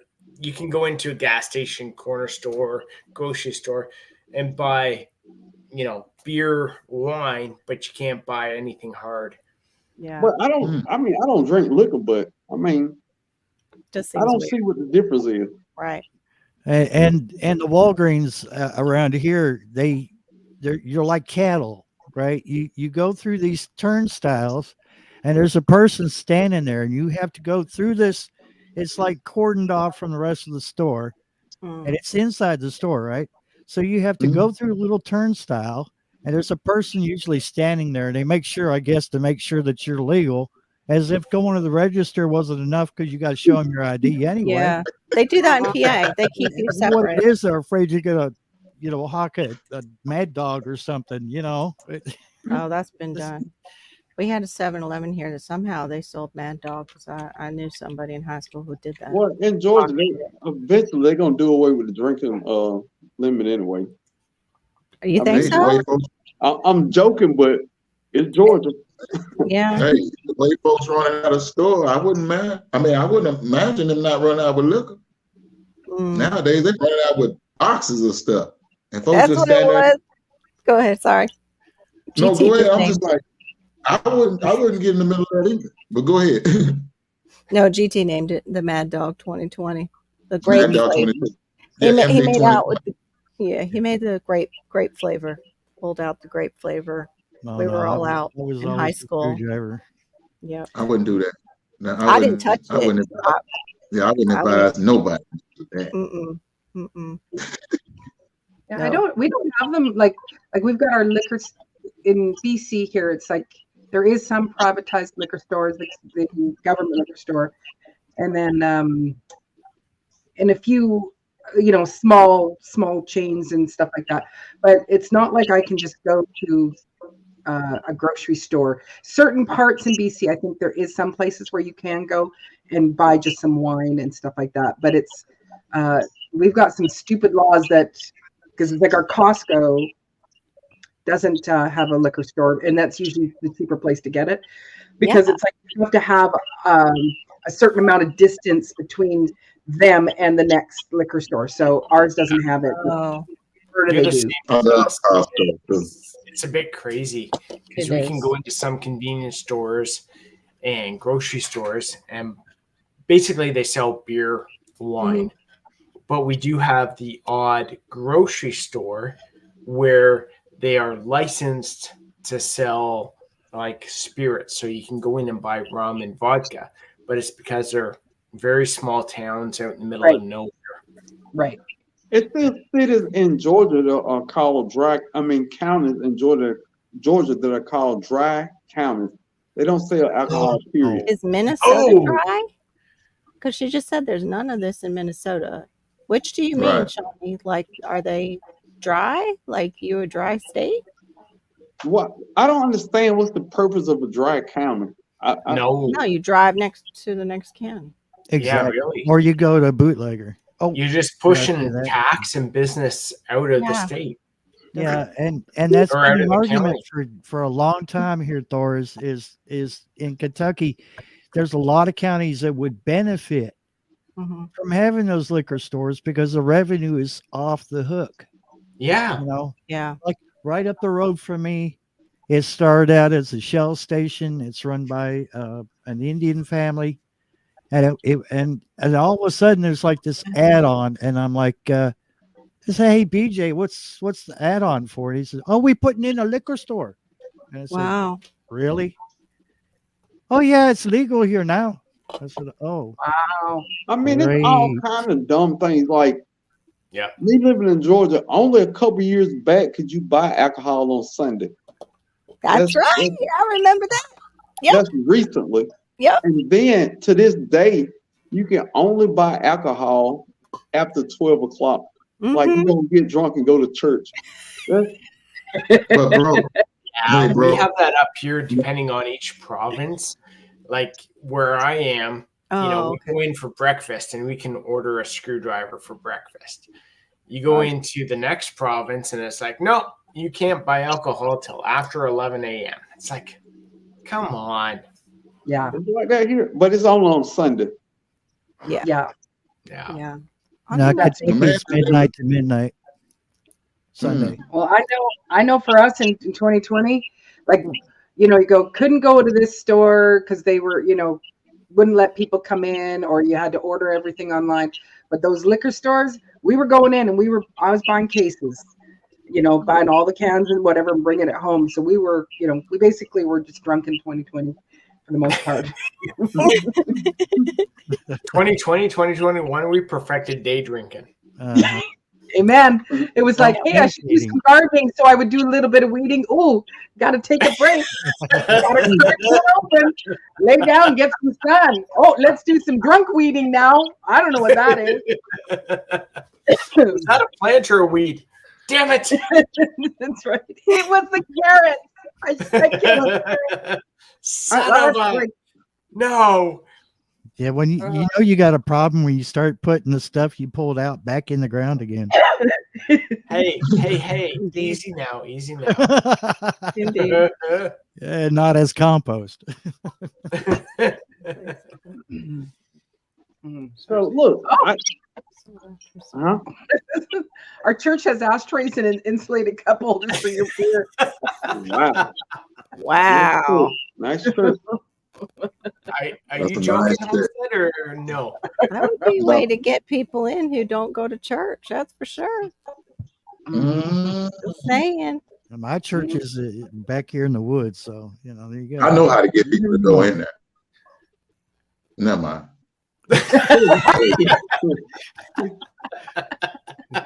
We have to be very, very sneaky. What? Tell them it's a strip club? If it works, it brings people, to go to church. Can you imagine the shock on their face when you're like, oh, it's a new bar. It just opened up around the corner and it's open on Sundays. You should check it out. Yeah, they have go-go dancers. That's what they used to call.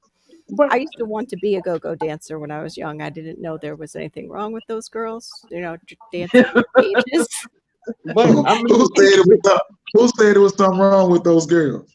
No, I mean, I didn't know the difference between the girls that were dancing on the dance floor as a kid to the ones that were hired to dance in the cute little, maybe nothing to them outfit. I didn't know. I up and told my parents, oh, I want to be a go-go great. dancer. Now I can get that out of my head. they already have wine in church, though. Yeah, thanks for that. Yeah. They got wine in church, bro. It's called communion. Oh, communion. Oh, I remember them days, man. I'll be right back. I got to pray. I used to get like 3 or 4 of those little shots, thinking that I was trying to save myself. I think people really overdo that with religion. It don't say nowhere in the Bible you can't drink. No, but it did say. It did say he turned water. No, he said he turned water into wine. So the party must have kept going. But it says not to be drunk, but to be drunk in the spirit. So it does say that. And red wine is good for the heart also. It is. It's good for the stomach. The Bible even says that. It's good. But theirs was a newer ferment. Like here's some bread. It's my body. Here's some wine. It's my blood. Mm-hmm. Here's some cream. It's my. Oh no! I'm on the throw this thing.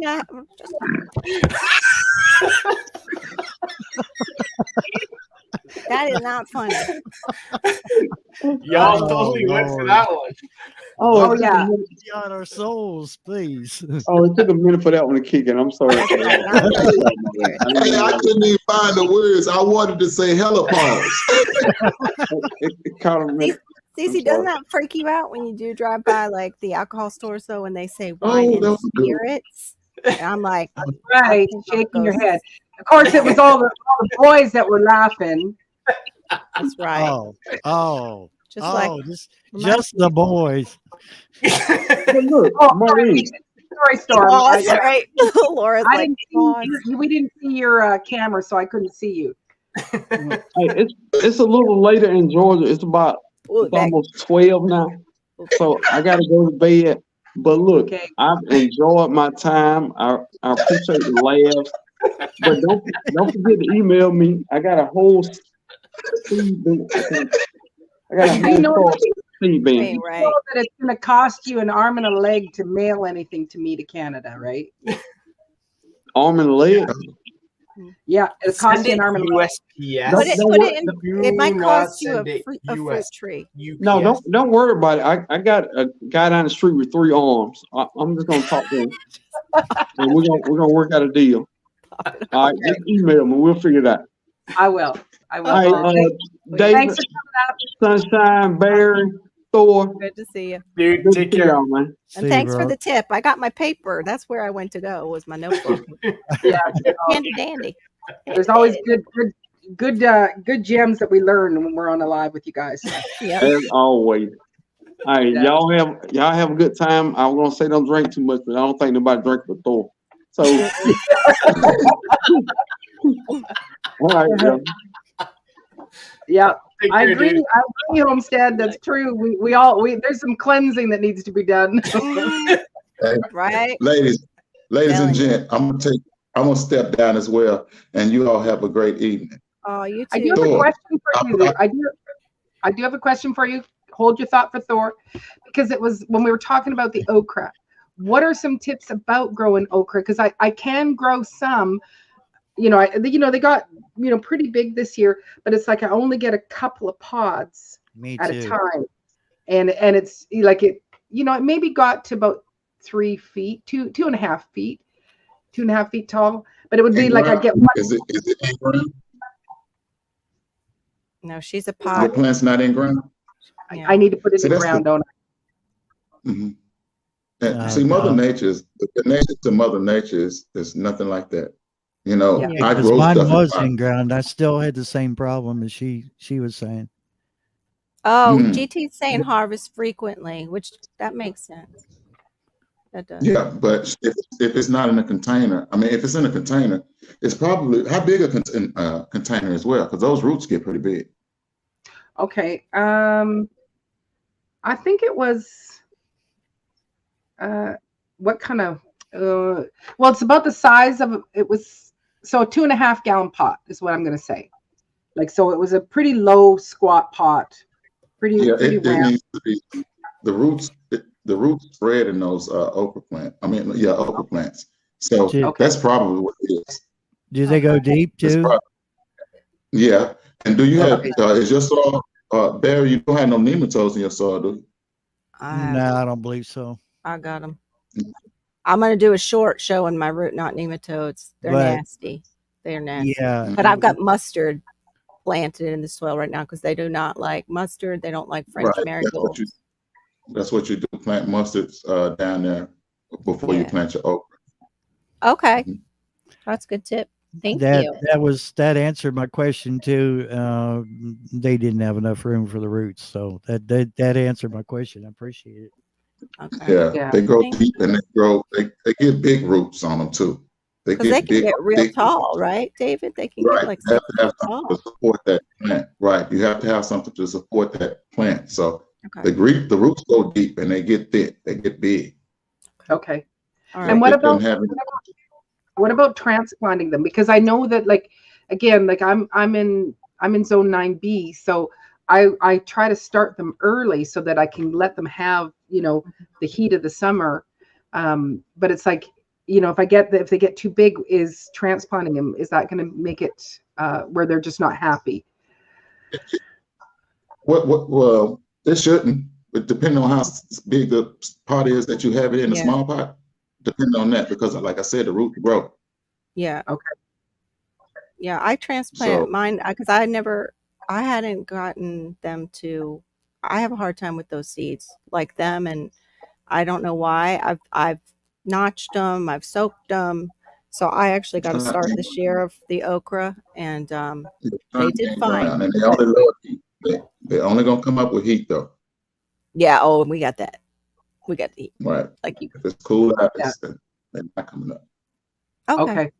All right. So you can go in back to say what you wanted to say to Thor, and then you can leave us. Yes. Oh, I can't remember what I was about to say. Thor, a good guy.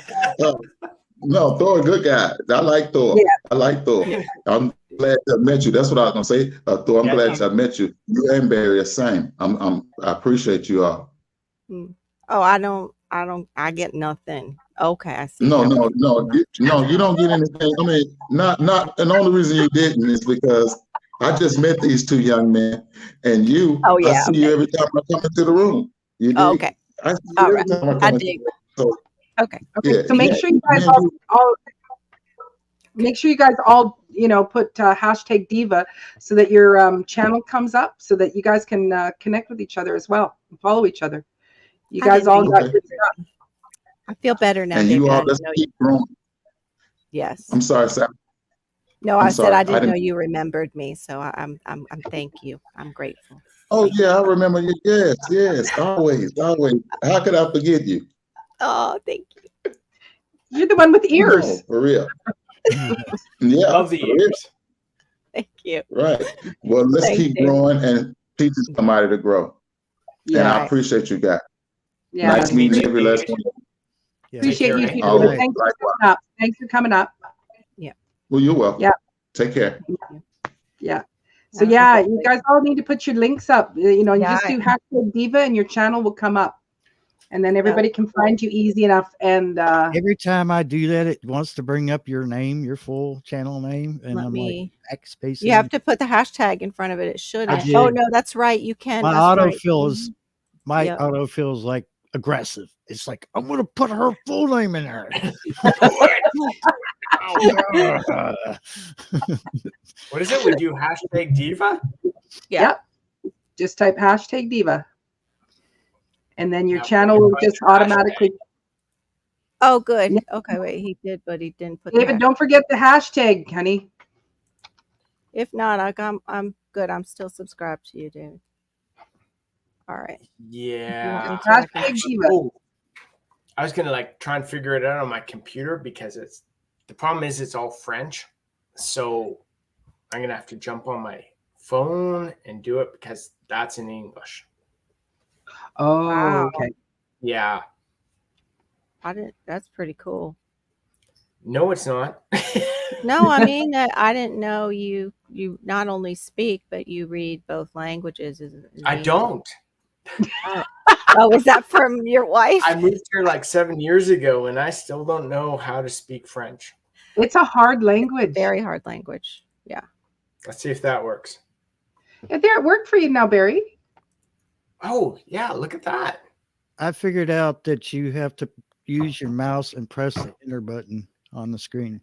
Oh, David got it just as soon as I was coming back over to put it in there. Okay. There you go. There you go. Crop. There you go. So everybody's going to be busy for a few minutes. So yeah, make sure you click those links and you know, and get to know one another more, because there's some really great content out there with everybody. So Maureen, you had me fooled. I was thinking you were in like Toronto area. So now that I know you're on like Vancouver Island, it's like, wow, that's like a whole different ball game on what you can grow. 100%. Yeah. So I grew 1,500 pounds of food this year, and I just have a quarter-acre city lot. She's amazing. That's awesome. Right? Yeah. Nice. Yeah. Thanks. It's the most I've grown. You know, 2020 with the professional drunk farm gardening. You know, we did about 400, or no, actually we hadn't really started. Oh, night, CC. So I think it was 21. I did 400. 22, I did about 700, and then last year we made it to 1,400. Mm-hmm. Nice. Yeah. Did you count those years as she was doing that? How long she's been gardening for with that count? How many years you've been gardening, Diva? I've been gardening since 2021 officially, but 2020 I was just starting in pots and stuff like that. She's like an A student. Did you get into it because of the whole Big C thing, or did you originally want to? I think she's holding out on us. For a couple more years. No, I'm a jazz and blues singer. So I'm a professional jazz and blues singer. So that's what I do, or I did, and I wasn't able to do it. I like jazzing, like the jazz that has a beat, or the jazz that has no beat? I don't know what the difference is between those two. I'm the jazz that has a beat. Okay. All right, good. Yeah. You mean like structured and non-structured jazz, like where I don't know, because where they do a lot of. I like all types of music. Yeah. But I always preface that with, except for that jazz that has no beat, because there's some jazz that is just like. Oh, okay. So that's free jazz. Free jazz. Okay.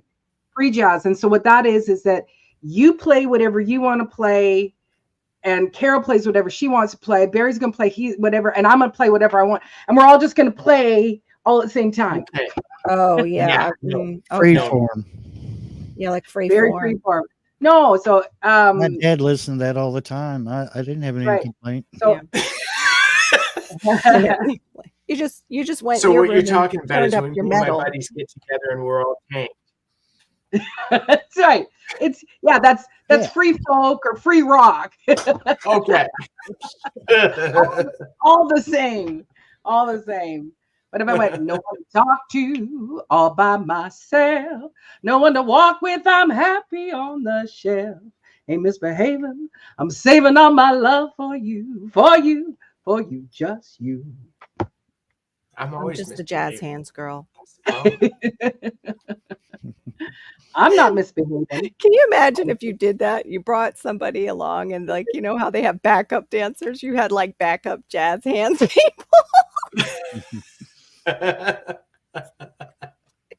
Just in the back, like the pump guys.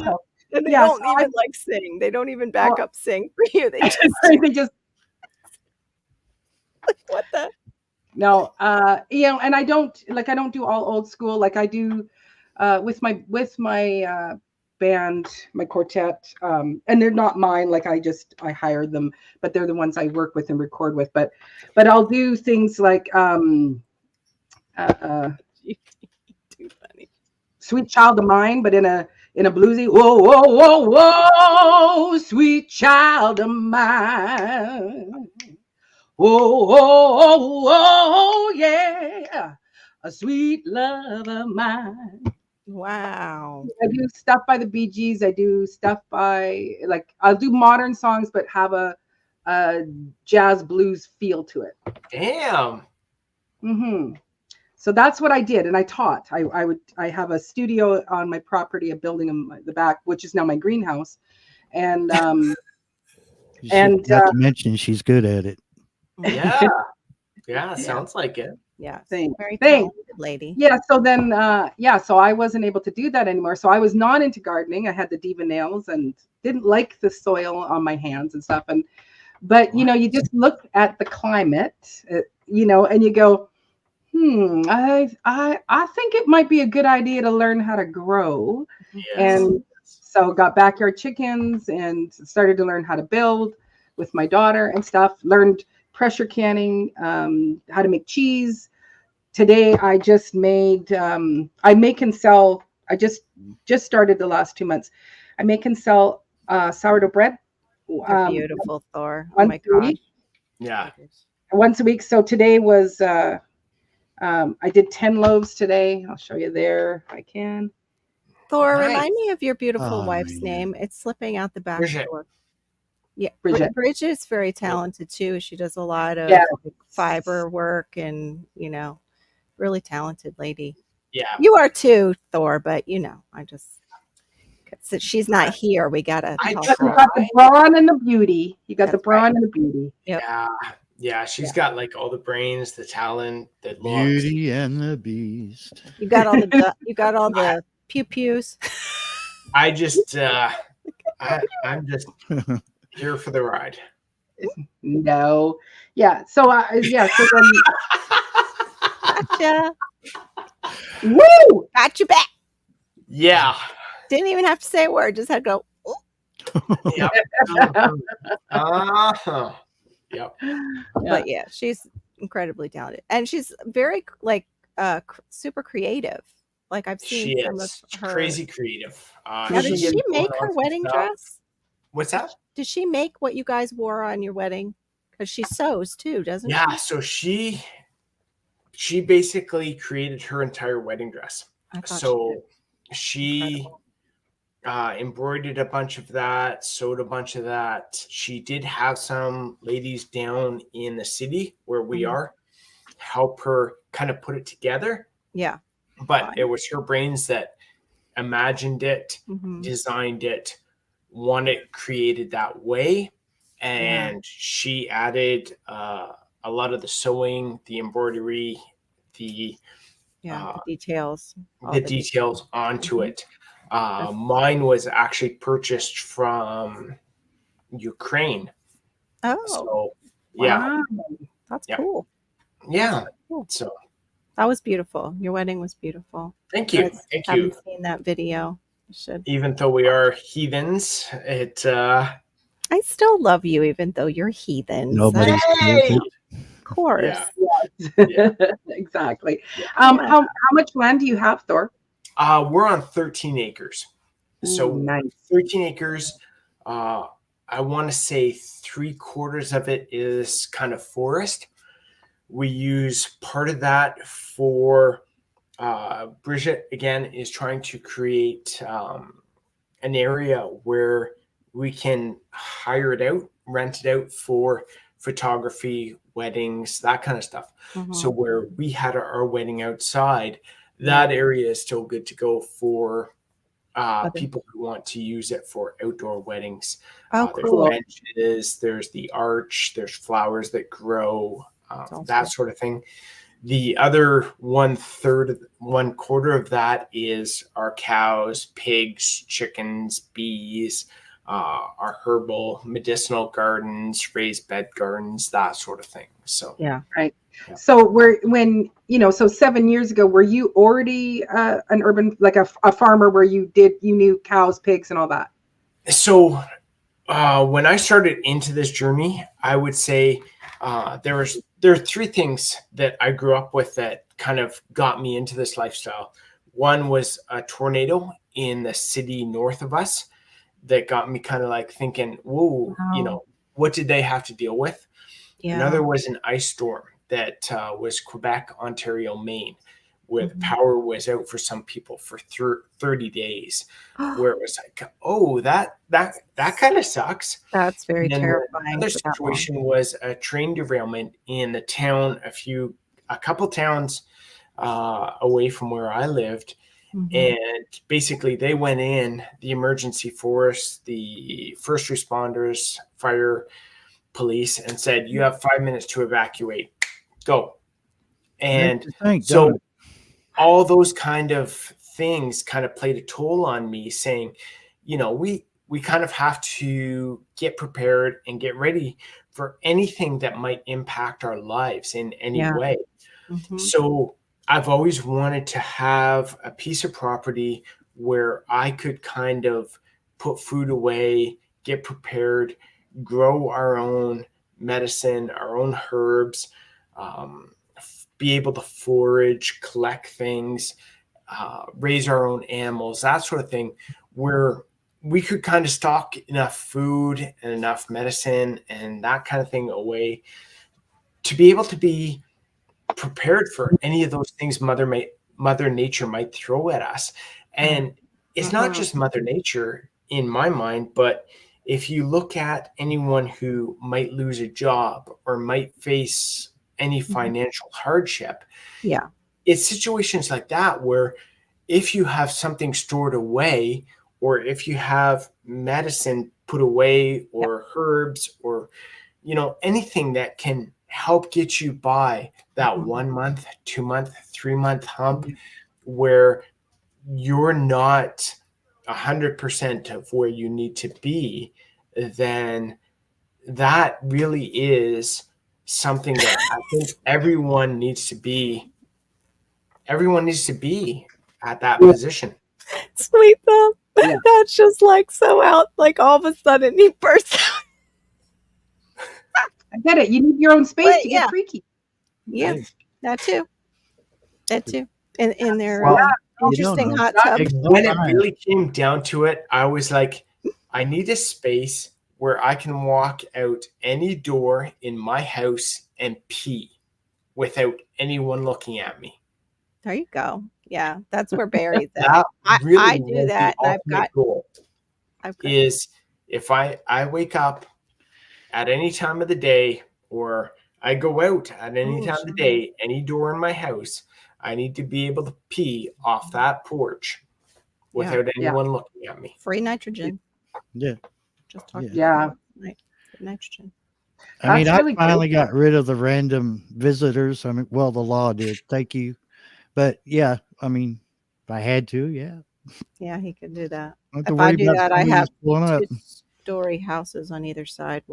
Could be. And last week, nobody was going to be pulling up my driveway because it was slick as snot. Oh yeah, that I don't want. Like mine is steep, Thor. It's steep.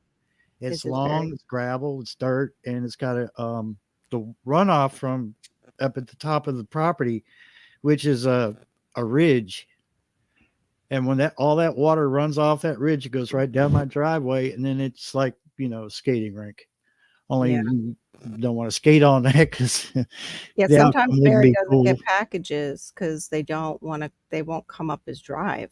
He has to go down to greet them. Yeah. But so Thor, were you also hit with a lot of that cold weather over the last few weeks? Was it bad in Quebec? Lucky. So like most of Western Canada, they got hit with that -40 and stuff. Yeah. We only dropped down to about -20-ish. Okay. So the cows were okay, the chickens were okay, no problems whatsoever. We didn't have to deal with that at all, thankfully.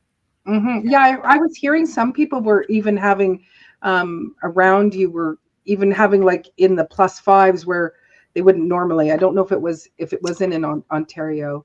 Yeah, Ontario, Quebec dealt with that a little bit. The interesting thing is we kind of looked at it, and like we were +4 on Christmas, which is crazy for us. But you know, we looked at the weather, and I think it was like 1920. They were +9 on Christmas. Wow. So we didn't break any records whatsoever. Yeah. So it's one of those things where I don't want to get into that kind of discussion, but you know, there are changes all the time, different cycles, different situations. So, you know, again, you have to be prepared for different situations that may hit you. Absolutely. Absolutely. Yeah. And it's important. Like, I know a lot of people are starting to go, hey, we need to be prepping. We need to be prepping. Yeah. And it's like, yes, that's true. But, you know, now you've got this little bit of panic that's going on. Yeah. That we're listening to you. You go, hey, you know, I saw that there was this storm and there was that over there. And I went, you know what? I should be able to provide food for my family for a few months. Exactly. I should have that in my head. There's a lot of people in, I want to say, the kind of prepping community that gets into that doom and gloom and you know, the SHTF and that sort of thing. And you know, tomorrow this is going to happen, and if you're not prepared, you know, I'm already over 50 years old, and there's been a lot of situations in my life where I've seen stuff, I've heard stuff, and you know, I've looked at history. I've had lots of buddies in the military who've been around the world in different situations. You were in the military too, weren't you? I was just a reservist for 3.5 years. But that still counts.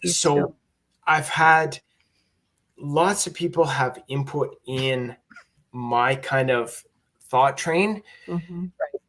And as much as we want to say there's going to be zombies tomorrow, I don't buy into that, and not to poo that, because I think if you prepare for zombies tomorrow, that might see you through any situations you might have. For example, floods, forest fires, volcanoes, if you have that in your area, earthquakes, a loss of a job, ice storms, snowstorms, tornadoes, you name it. There's so much things that Mother Nature and humanity can throw at you. True. So just to be prepared for that, I think, is what we all should strive for. And if it does get to the SHTF situation, then you're going to be that much better off. Yeah, absolutely. And it should just be a lifestyle that you're living, that you're not sitting there, you know, in this, you know, hoarding and going, well, what do I need to have? You know, the toilet paper goes to everybody. That's what the fear does. Like you and I were talking about last night. It can freeze me. I just, like, when you start talking about, you know, shift and you need this and you need that, and if you don't have my brain is just like and won't stop. And I think in those kind of conversations too, there's so many situations where we can actually look back at history, see that really it hasn't gone that bad in a lot of circumstances. Any world wars, any depressions, anything where, you know, things have gone really bad. It's never gone bad enough that you need to throw your backpack on and bug out and, you know, raise only if you're getting your town is getting bombed. Seeds in a log cabin somewhere. But I still feel like, you know, what we're lacking, really, a lot of people are lacking, because it's so convenient to go to the store, isn't it? Yeah. We need to get back to where, you know, our ancestors. And that's the point, is that I think you take all those factors into consideration, and what you need to start both ways. How people stored seeds, how people stored grease, how people created their own power, and that sort of thing.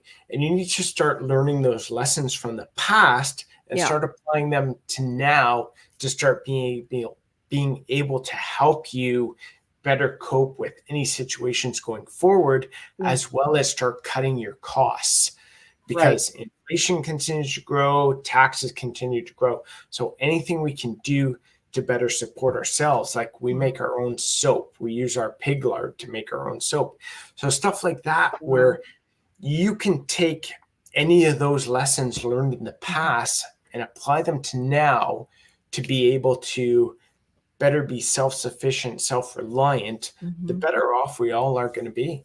Yeah. Absolutely. You mentioned the lard. Have you guys done any of the Castle soap? The Castle soaps, like the olive oil soaps yet? No, we haven't done any olive oil. Our big thing is we have so much lard stocked away from our pigs. Yeah. We just finished doing 24 bars of our soap Wow. from our pig. Yeah. We still have about two-thirds of the. So we used a third for the soap we just did. We have got 2/3 still stocked away. We want to do some soap for doing laundry. Yep. And Okay. then experiment with the other third of soap. So there's no like weird smells with lard soap versus other soaps, or is there like any kind of at all? Is it pretty much it's just another oil like you hot process soap? You would not even know that it is pig lard for that soap. Okay. Yeah. Wow. Well, because they used to use it, what was available to them. And for us, like maybe if you're in California or you're marine on her island, because you have olives, you need an olive press now, like they do. California, my brother actually lives in a place where they do take their olives and get them pressed and get fresh olive oil. Nice. It's like a community thing because they're near the wine country. But otherwise, yeah, we would be probably tropics. It would be coconut oil would be probably one of ours. Even avocado seed oil, but I don't have pigs. I don't, that wouldn't be, but for you guys, it's perfect because you have your pigs and you have the lard available and you're using what you have. Yeah. And I think that's great. Do you do all your own butchering as well? We do. We've butchered 3 Highland cows so far.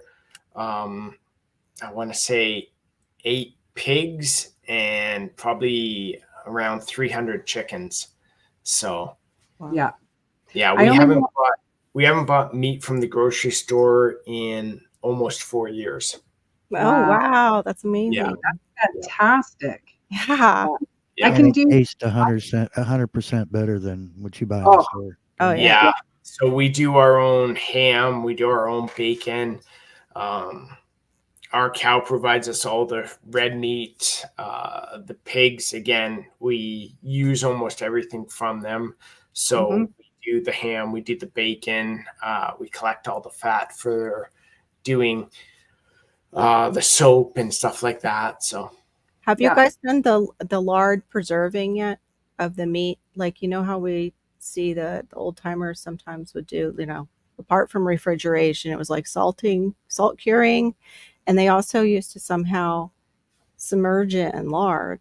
I would just want to do it as an experiment just to see like how that goes. And especially since you're in a cold climate, I couldn't do it here. I think things would just go really bad.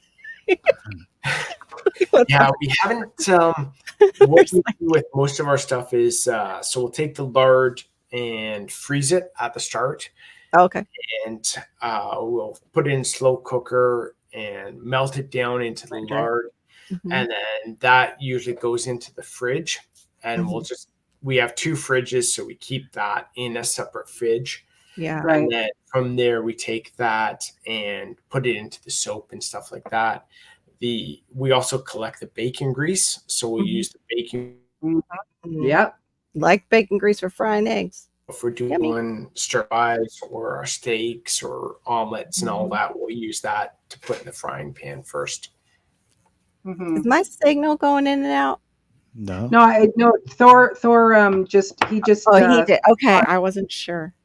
He paused a little bit for a second. I think we need to get, if anything else, we need to get back to like what our ancestors did because they were prepared for anything, and it was way before we had all this modern technology. And the problem with grocery stores is the convenience, and we have gotten so slacked. Not so much store; he's got it all together down there. Yeah. Props to you, bro. Yeah. But it's become such a convenience. We're like, oh, well, I'll just pop over to the Walmart and pick up some chops. Yeah. Yeah. It's funny that you're British when you do that. I know, right? It is lovely. Cheerio. You know, but Pick it's me up some tea, please. well, I'll get you some Earl Grey, dear. Oh, thank you. But I do not prefer Earl Grey because I think it tastes like cologne. So I maybe think just it tastes something like old plain. socks, but whatever. I do agree with you, Kathleen, there too. So yeah, and you know, and the thing is that when there were, if you look at history and when there was wars and stuff, like, yes, the people in the cities, those were the ones that were starving and struggling. Yeah. It was the people in the farms that they had, because this is part of your life. You grow, you know, I've got a ton of squash that are in, like, I back up.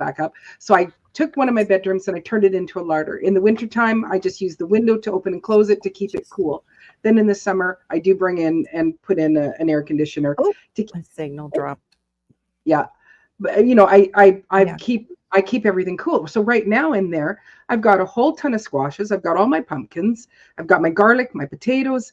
You know, this is all my normal stuff that is growing, that I grew, that is there for me and will be there, you know, for months. Like last year, from 2022, the last spaghetti squash that we ate was in August of 23.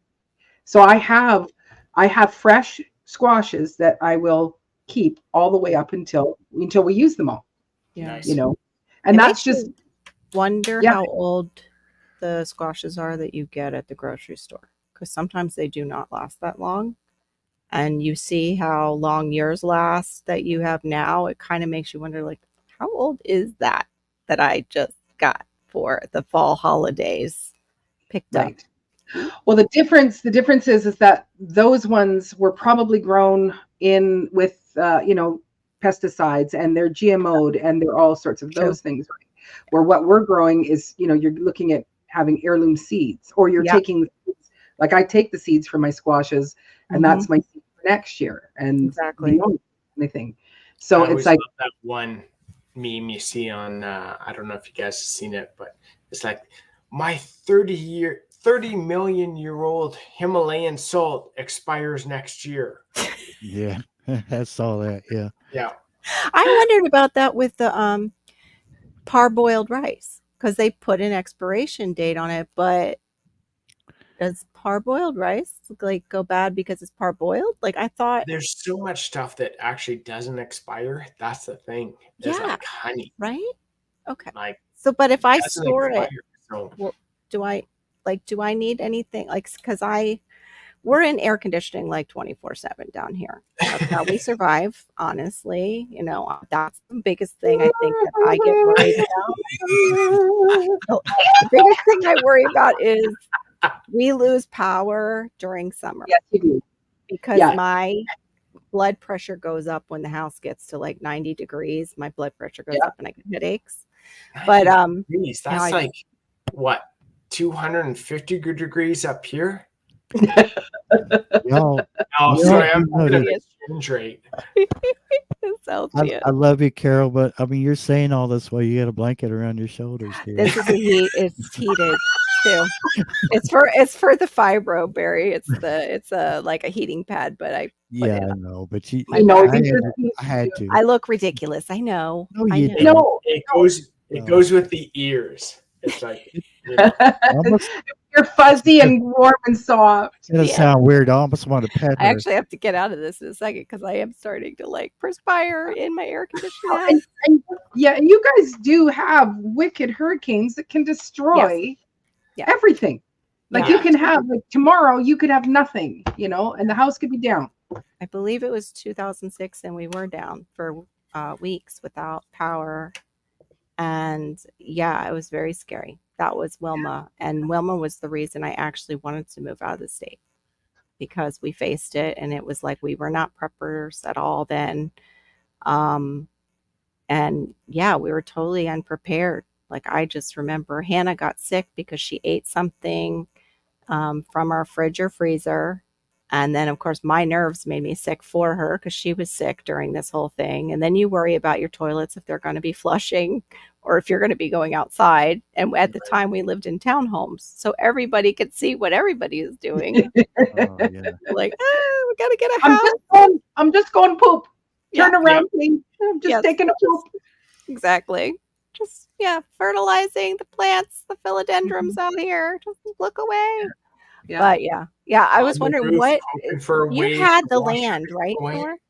Thor, you had the land. You guys had that property for a while, but you started or no? I want to say 5 years. Okay. So it was like what Maureen was saying. You got that property. I moved here 7 years ago. Okay. With my wife, and it was her sister who owned the property. So we actually rented part of the house from her sister. Okay. And then she wanted to buy her own place and build her own place. So then she sold us the property and house and built her own place at the front of ours. Is Bridget's family kind of like that too, with that lifestyle? Like you said, she wanted to build her own place, or is it she just wanted a new home? Like, are they also into what you guys are homesteading? No, totally the opposite. Yeah, so, that's usually the way it is in families. Her sister is, she's Coast Guard, so she's 3 months on, 3 months off. Oh, but okay. Well, the new place she built was, brand new, so it had everything electric. The floor is heated by electric. It's got electric stove, that sort of thing. So it was funny because we lost power a couple times, and she's like, oh, she totally missed the wood burning stoves that we have in the house here. I bet. So at that point now, she's gone out and got a generator that hooks up into her garage and will power her house again if the power goes out. Whereas we are pretty lucky because we got 3 wood stoves in the house, so we can heat the house by wood and that sort of thing. We've got the generator that will run the freezers if we need it to, but I still got to hook up some more power to make it that much easier to run the generator. I know we need that hookup out back, but we just had to go through just a terrible thing with, we had to replace our electrical panel for our insurance. Yeah. And then they did not say, oh, by the way, you have the same manufactured panel out on the outside of your house. So they bid us for just the inside, and it was quite high. And the outside is going to be just as much. And I would love if they would put in a switch for us to just hook up our gas generator, because we deal with that too, with the hurricanes. It can just, tropical weather can just knock everything out. Having that switch, anyone who's putting in a generator and that sort of thing, having it be able to hook up to your house and flip a switch to be able to run your generator is a massive advantage. And I highly recommend it for anyone who can do it. Homestead Aquarius. What's up, folks? What's going on? What's up, Darren? Doing good. A little cooler weather up here than you're dealing with. Say what? A little cooler weather than you're probably dealing with. Oh, thank God for that.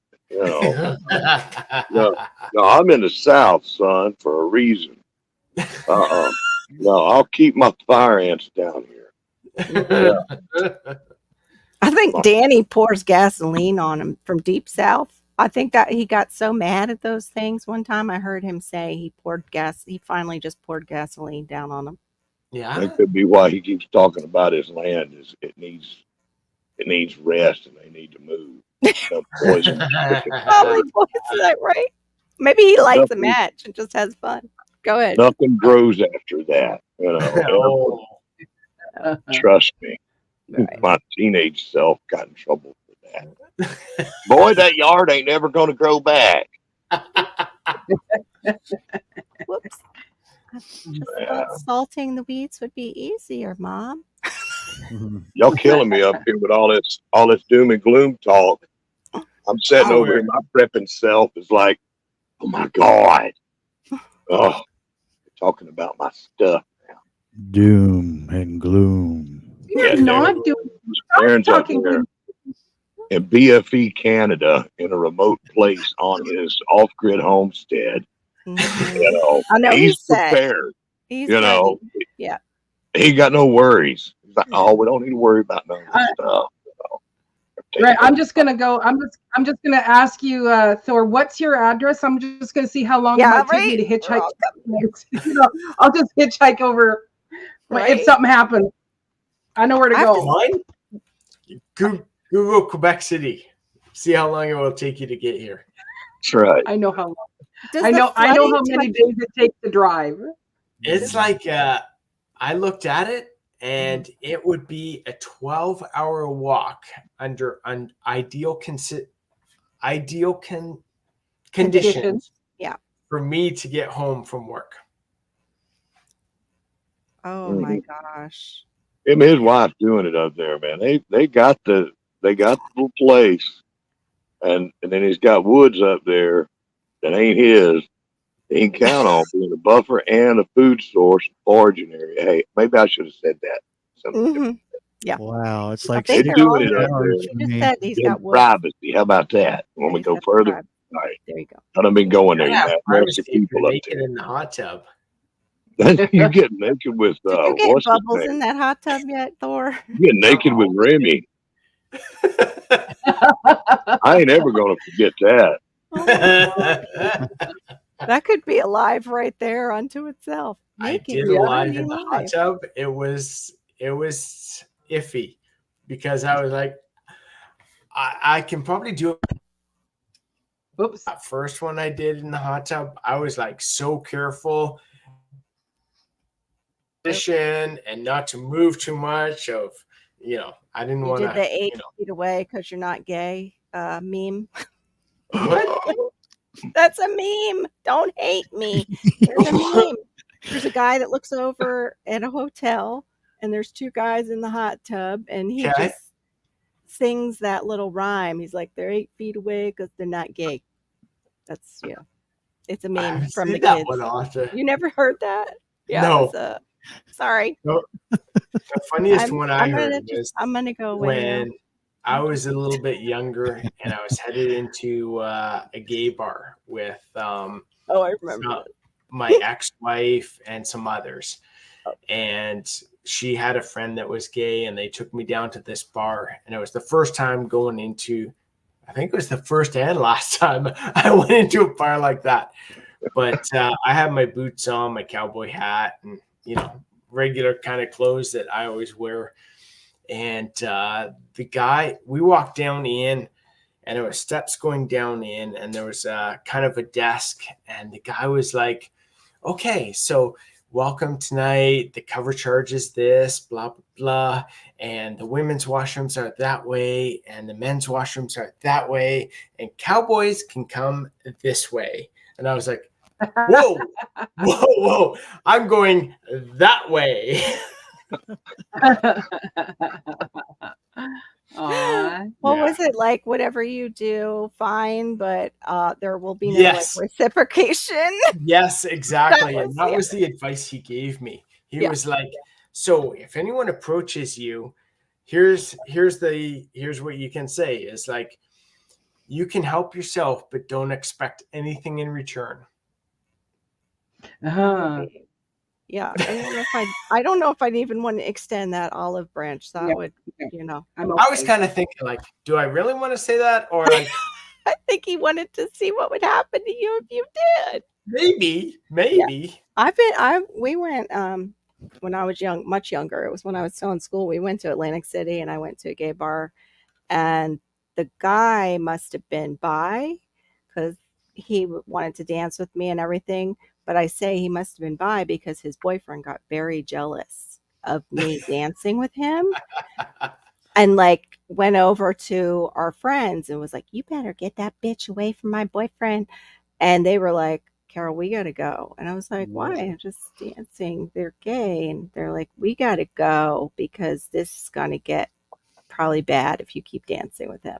And I was like, oh, wow. I had no clue. Like, I didn't know. When I was in that bar, it was weird, but I felt okay. Yeah, I felt fine until that happened. I was okay. Yeah. And then they took me over to a lesbian bar, and I'm like, oh, dear Lord, I'm going to I fear for my life because I'm gonna get beat up in here.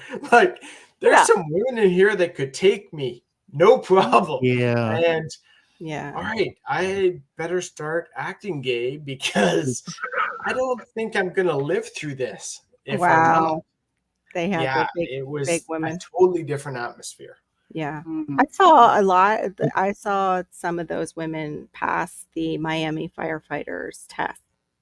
Like, no, I mean, it was impressive. I was like, damn, like, wow, it's super muscular. Like, but yeah, I know what you're talking about. There are those women that are built like that, could take you down. But you're fine. Like if you're not dancing with your girlfriend. They're not interested in it. Yeah, they're not interested. They don't just look at you because you're a man. I'm just gonna, Yeah. Oh, I don't know. There were some looks that I was given that night. But they were probably just trying to figure out why she was dressing up like a man. They maybe were trying to check you out to see like if you were in drag, real or not. Yeah. That's all. Well, not if he was sporting that beard. It's gonna be hard to pull that one off, you know. They sitting there thinking that girl got her a husky one. She got a beard. She pulled it off. Gotta ask her, what's she doing? How much testosterone have you been injecting? Yeah, right. I did find out, what was it we were talking about yesterday? That those zeolite drops that you take to get rid of like heavy, I bet. That you take to get rid of heavy metals. They're supposed to like cleanse your body. It's fulvic acid. Heavy metal. There's no way. What? Heavy metals? Yeah. Heavy metal should not be said. Cilantro's one. Ozzy, some Iron Maiden, Sabbath. No, not that kind of. Judas Priest. You can't get rid of that. I'm talking lead, cadmium. Oh, okay. Sorry. You know. Led Zeppelin. No, not quite metal. Almost, but not quite. But yeah, it was. It also increases testosterone, though. I have to be careful. I don't want to end up with extra facial hair. I don't need that. That happens as we get older. Exactly. No, we'll give you some shaving tips. It's okay. Yeah, I could go with some extra testosterone. Grow in some of this like extra beard hair right in here. Yeah. No thanks. Yeah, this was my friend Shane Wessel, who we went to kindergarten together. I've known him since I was 5. Yeah, so he lives on the mainland in the Kootenay area of kind of Kootenay. Yeah, nice. And so he's a dear friend of mine, and so this is his first time to hang out with the live. So he's had a good. You guys have been good enjoyment for him. Nice. Shane, cool. I just subscribed to you. I'm glad you had some videos. Yay! Oh, I don't think I'm subscribed to Shane. Maybe I am. What the heck? Oh, I have to remember where the Kootenay is. I've been around he's got playlists and all. But he makes bread. That's right. He makes bread too. That's beautiful. That artesian, no sugar bread. He did get some starter from me, and then he did kill that one. But nice. Yes. But wait, he's a. Go ahead. Sorry. Nope. I think that's not his video. I'm not very good at the whole sourdough starters. Laura gave me some last year, and I feel miserably. So I rocked the sourdough for like the last 3 years, and then it was like I've got so much yeast stocked away that I'm like, my sourdough's been sitting in my fridge for I think the last 3 or 4 months. I haven't done anything with it. So yeah. So don't like if you take it out and it there's going to be the hooch on top, and and just like for me because I don't bake bread through the summer, and then I just take that skim off that layer and I just start feeding it again. Just start feeding it. It's all good to go again. It's crazy. Yeah. I love this. Oh, sorry. Hell yeah. I've killed every starter of it. So what? Okay, Robert and Barry, what are you doing that's killing this starter? Failing miserably. What do you mean? Do you put it on your counter and you don't feed it? I don't think you can kill it. That's the thing. It's like I've had mine in the fridge for 3-4 months. You bring it out, you start feeding it, it's good to go again. Yeah, that's what Maureen does. Well, it's pretty durable stuff, you know, if you put enough, you know, if conditions are right and you know, you're working it, you're making bread all the time, you know, but if you're not, you know, and then you lose interest, maybe I lost interest and just threw it out, you know, but. Well, if you throw it out, that would do it. Yeah. Well, yeah. Seriously. I mean, that gets to be permanent, you know, but I don't know what I mean, you know, so I've done it a few times, and I've made sourdough bread and it's fun and everything, but I never did get the hang of it. And then, you know, you got kids you're trying to, you know, take care of and blah, blah, blah, you know, life. He threw it out. So there's some possum out there. It's probably like, you know, making bread every day. Sourdough possum out there. He's dead. Yeah, exactly. You see when it's loaded, you know what happened. Loaded and, you know. Yeah. No, it's well, because it's I didn't come up here. I didn't come up here to look pretty. Okay, that's Thor's job. Okay?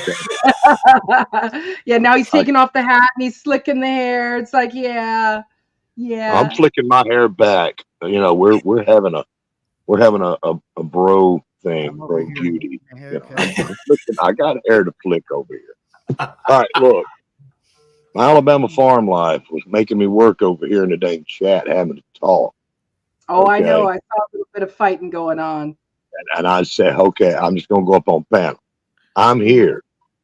What's the deal? All right, we're talking about the human species and everything and what all's going on, and we got the preparing for the zombie hordes and all this kind of stuff and end of the world crap. Right? I think it's only fair that she come up here and plead her side of the story too. She should bring her butt up here. She's another one. She's got her a good place. Now, any place down here, you know, easily accessible south where people can, you know, zombie walk, you know, for days and be okay, you know. Her theories might be tested. I don't know. It's like, I was gonna say, doesn't actually Georgia have like one of those zombie walk events and stuff like that? Exactly. But you know, that Kentucky does too. It's fun. That's where Walking Dead was filmed. A lot of that was in Georgia. But here's how you know it was fake. Okay, because you're down there in Georgia with The Walking Dead, and not one episode do you see kudzu consuming the entire set. And that's exactly what would happen in a zombie apocalypse down here. Yeah. Kudzu would eat everything. What would? There would be nothing left uncovered by kudzu within like 2 years.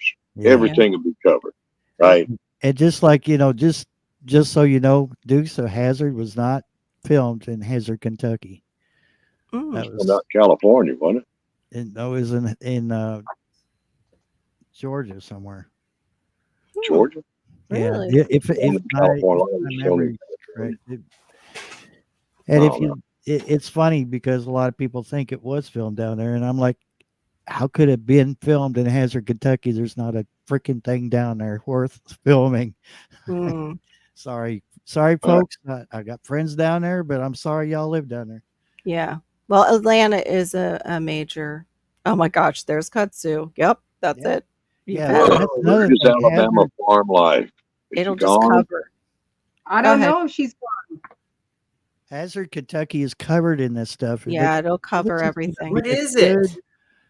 They thought it was going to be good soil erosion, you know, like stop thing, and no. Where was it from? I forget. What country? Korea. Yeah. It's terrible. That's crazy. Terrible stuff. Evil. It's terrible. Yeah.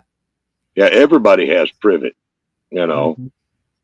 And it's useful, right? Both privet and kudzu are useful. There's other things that are useful though. Kudzu, no, you don't want kudzu. There's better ways to how do you control not erosion. kudzu? No, you don't want kudzu. That's How do you crazy. not? How does she not? We don't have it in the southern part, but I'm pretty sure it's up north Florida. Kudzu kills everything. It'll climb over every tree and kill it. Yep. They brought in kudzu to control erosion, and then they found out that kudzu makes erosion worse.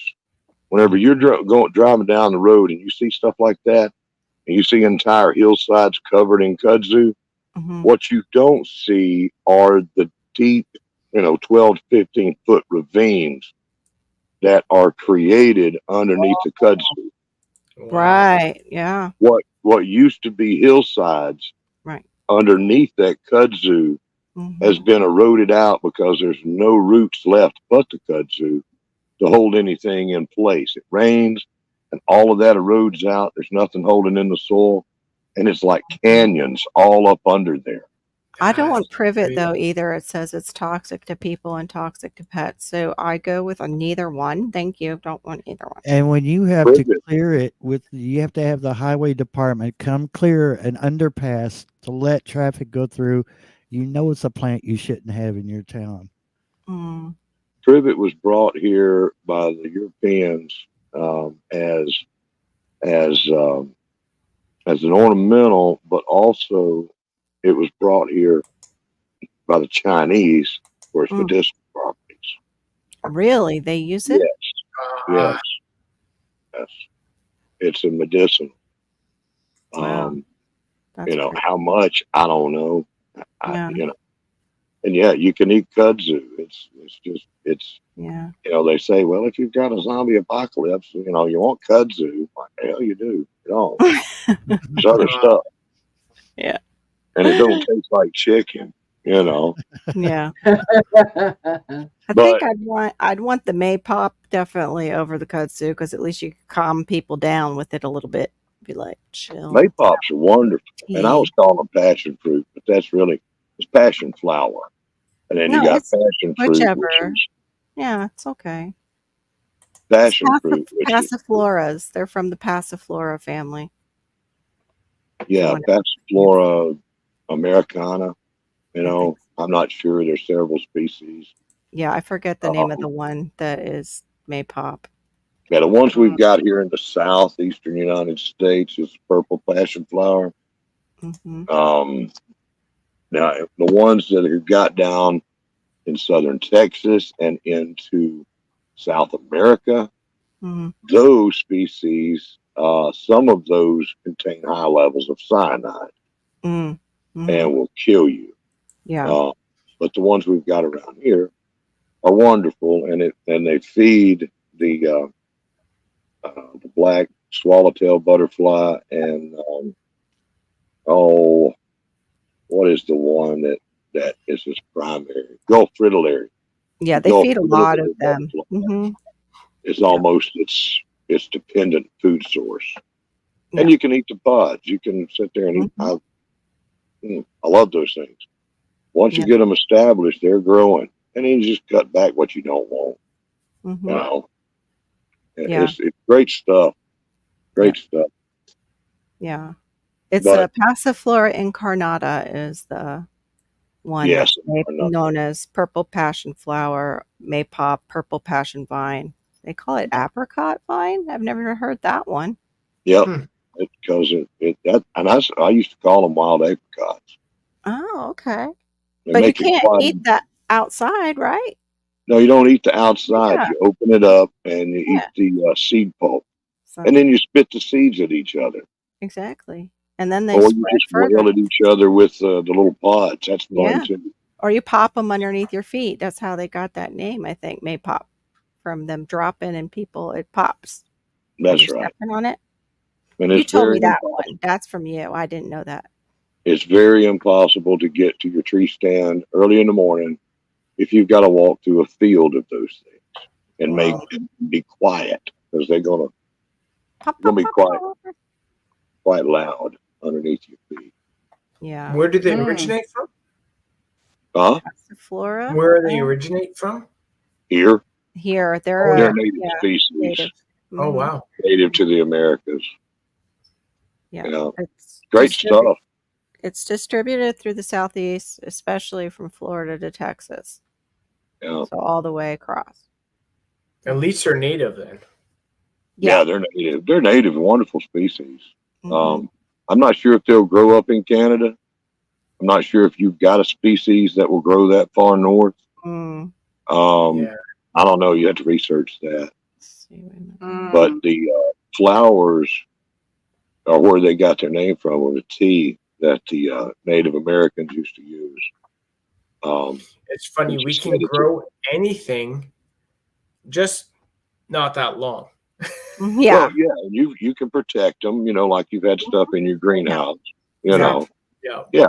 But as a perennial, I don't know whether there's any like that for you. There may be, but it's like JT, he can grow stuff. Yeah, JT has a Passiflora. I don't know which one.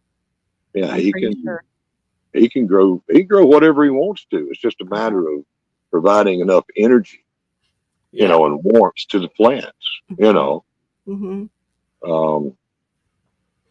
Yeah, he has that challenge for growing things inside right now going on. GT, you should drop that hashtag for your challenge. And I know, I'm sorry, I'm acting like this is mine. Sorry. Go ahead, Maureen. I'm busy researching. It's like that guy in Kansas. I was going to say that. Kansas with this big orange grove underground. It's like Kansas sitting there growing oranges. Is that the greenhouse? That was crazy. Is that the greenhouse that was dug in? Yeah, they've got a bunch of them. Yeah, he's got like an entire mini town inside. What? I don't know if I've seen an updated video. What channel is it? I need to check this out. Yeah, didn't he move there, buy the place based on the topsoil? However, the topsoil was only like 4 or 6 inches deep. And then when he got there, he realized how bad it was. And he started working as I forget his profession when he started working there. He was doing something else. And then he was like, I'm kind of stuck here. So he started digging down, and he dug down through the rock and built like his entire, I want to say it's almost like a underground cavern kind of mini town. So his entire house was basically underground, but he made these openings in the rock and planted the orange trees down like 20 feet below ground. Oh, so this is a different thing. Yeah, the orange trees would get the light, but then they would get the actual cooling from the earth itself. So they would grow up and basically take advantage of the light, but then take advantage of the coolness from the earth as well. Yeah. Fresno? Is that where it is? In Fresno? It's somewhere, right? Fresno, California Underground Gardens. Yeah. They have. I don't know. Maybe that's just something else. Was that Kristen Dirksen? Yes. Yeah, it was one of her videos that I love watching her. She does some amazing stuff. Yeah. Is Subterranean, is it an older thing like the people? Yeah, the guy was like, what was it? Like 18 something or 19? Okay, I got it then. I want to say, was it close to La Brea? Because it seemed like it was. It says it's Forestiere Underground Gardens, Fresno, California. Can you share that? Fresno's best kept secret. I'm going to pop it up. I just was trying to find a good site that has a TripAdvisor has it. Okay. So let me, I was trying to grab it for you. You're fast on the grabs tonight. Man, I usually try and help her out, but I'm slow lately. Fast on the grabs, eh? Yeah, fast on the grabs. Grabbing the sites. Grabbing the. Oh, that sounds even worse. Yep. Sorry. Well, I meant the websites, you pervert. All right. Let me scroll down, though, to the pictures now. All right. I know where our brains are tonight. Wow. Oh, no kidding. I'm just going to make it full screen there. Yeah, that's the one. Looks like it. Yeah. Good stuff. Wow. Caverns. Well, it looks like he was Sicilian. So, Yes, that's right. So, yeah, the Italians love their citrus. That's for sure. Yeah. So he bought it thinking that the topsoil was good, but again, it was like 4 to 6 inches was good, but then below that was just solid rock. It says some men see things as they are and say why. I dream things that never were and say why not.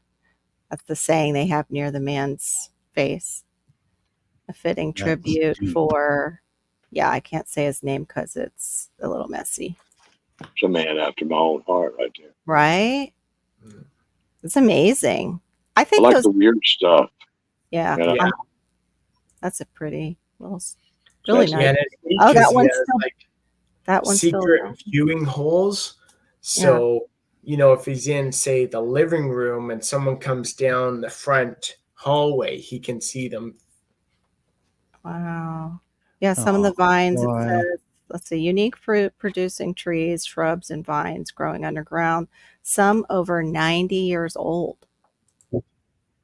Ancient Roman architecture, arches, vaults, and stone-built walls, underground microclimates, temperature variations of 10 to 30 degrees, underground home of Sicilian visionary and self-taught artist, builder, Baldassare Forestieri.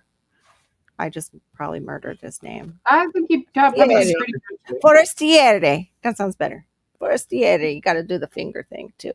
Yes. Yeah. There you go. There. Look at that. Oh boy, it makes me feel like I'm living all wrong. Yeah, I know, eh? Get your shovels. That's right. Get busy. Yeah. Get that backhoe. That's what I'd be doing. Man. Yeah, but I bet he was doing it by hand. He was doing it all by hand. He did it all by hand. Yeah. That bedroom freaks me out. Like how solid rock it is. Like most people, you would need a hammer chisel to get through that. So amazing.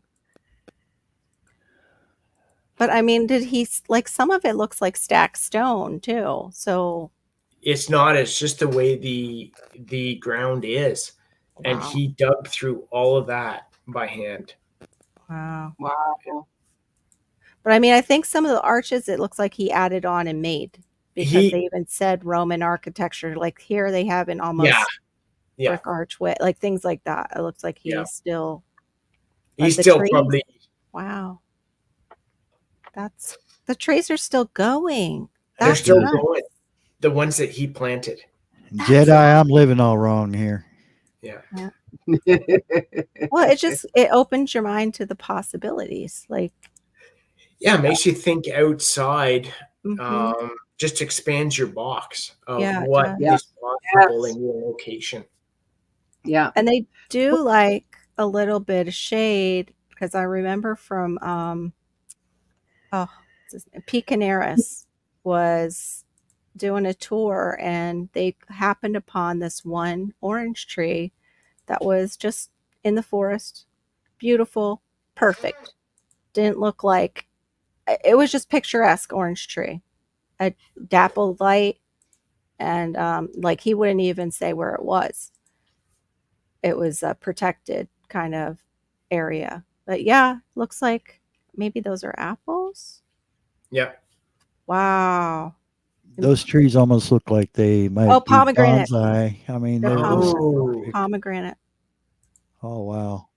It was a absolutely incredible thing that this man has done, right? Yeah. All right, these are people. Beautiful, it's functional.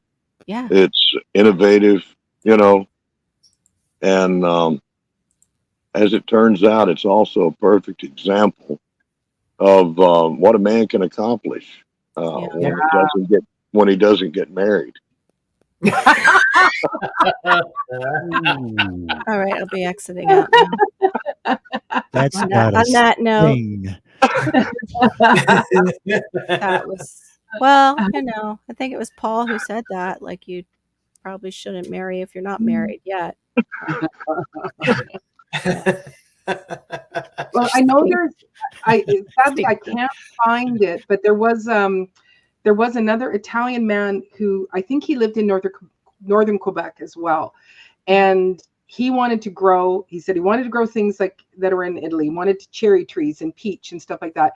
And I think I watched this YouTube video of him, and the first thing he did was like, building these greenhouses in his yard.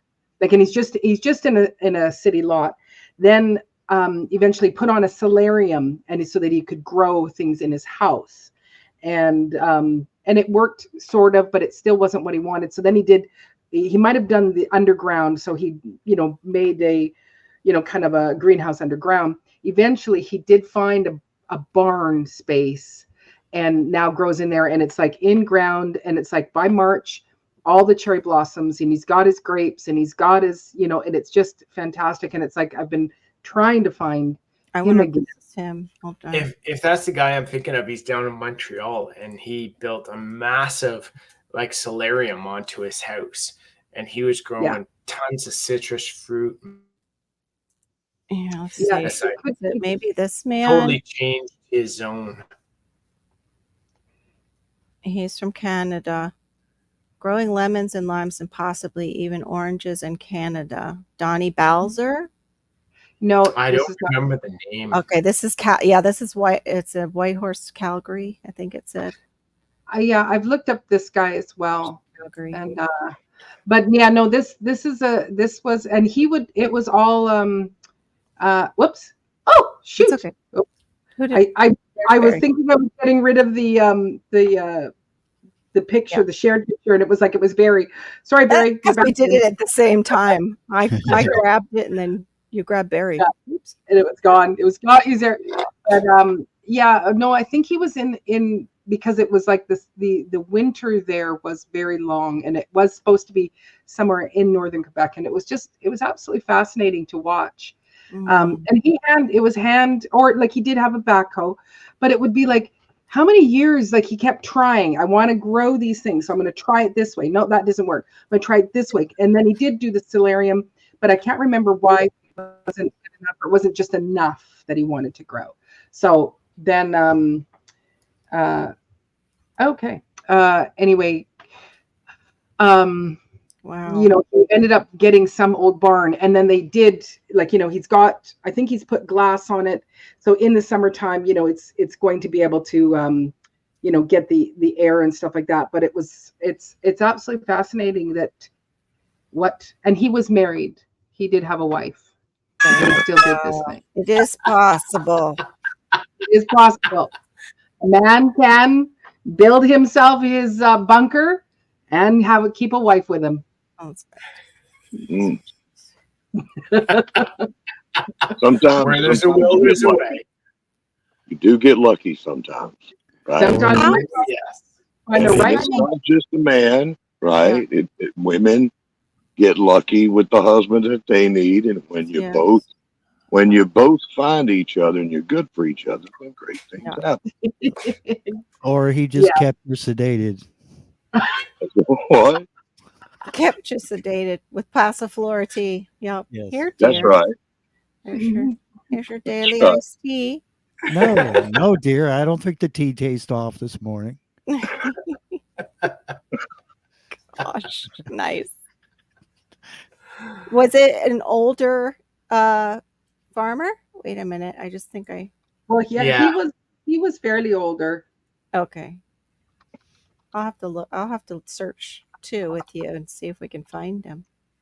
But I'm surprised I'm seeing Citrus Canada. So yeah, I grow lemon. It's pretty cool too, because there's the University of Saskatchewan or Saskatoon, I forget which, but they've kind of worked on breeding lots of berry trees. Mm-hmm. So they do cherry trees that are good to zone 2. which is just crazy. That is crazy. So they've Tell done them to make one. Tell them to make one for me though, down here in Zone 10. All I can. So there's tons of options up here now for cherry trees, apple trees. We've got plum here on the property as well, kiwi. So it's just awesome that, you know, we've got a university that's able to produce tons of stuff that's available here now in Northern Canada. Now, is the cold hardy kiwi the smaller ones? Is it the little ones? Okay, I remember seeing those. Yeah. Have you ever eaten one? Not yet. We're still growing ours. We've got I want to say it was a female plant from friends of ours. Nice. And then I think we had it grown for about 2 years. It produced nothing. And we're good friends with the lady who owns the nursery down the road from us, which is just awesome. Like, if you that's so nice. If you can make friends with someone with a nursery, right, you can pick their brain, and it is amazing. That's great. So we actually took a leaf down from what we had, and she said, "Yeah, that's the female. You need a male plant." Oh, so she's like, "Here you go. This is what you need." And sure enough, now you'll have kiwis. That's awesome. And we did this past year. We had a few. They were tiny, but they actually started producing. Yay! Yay! Awesome. That's great. Oh, GT wants to know, what plums do you have there? I'm trying to think what plums we have. I'd have to look it up. They haven't actually produced anything just growing. I think they're 3 years old right now, I want to say, but they haven't produced anything yet. But I could look up what type it is. The breed is. Yeah, I don't even know that. Or what the cultivar is, anyway. Yeah. I don't know what cultivar my jackfruit is. I just got the seed from the one that I got at Whole Foods, and it should hopefully produce this next year. I thought this year. That's the picture in my little, like on my live when I run that little video, in which I need to edit and put like more into it now. But it was the flower, and it looks just like a baby jackfruit. But I thought I was getting jackfruit, and then all the flowers started dropping off. So I was like, no.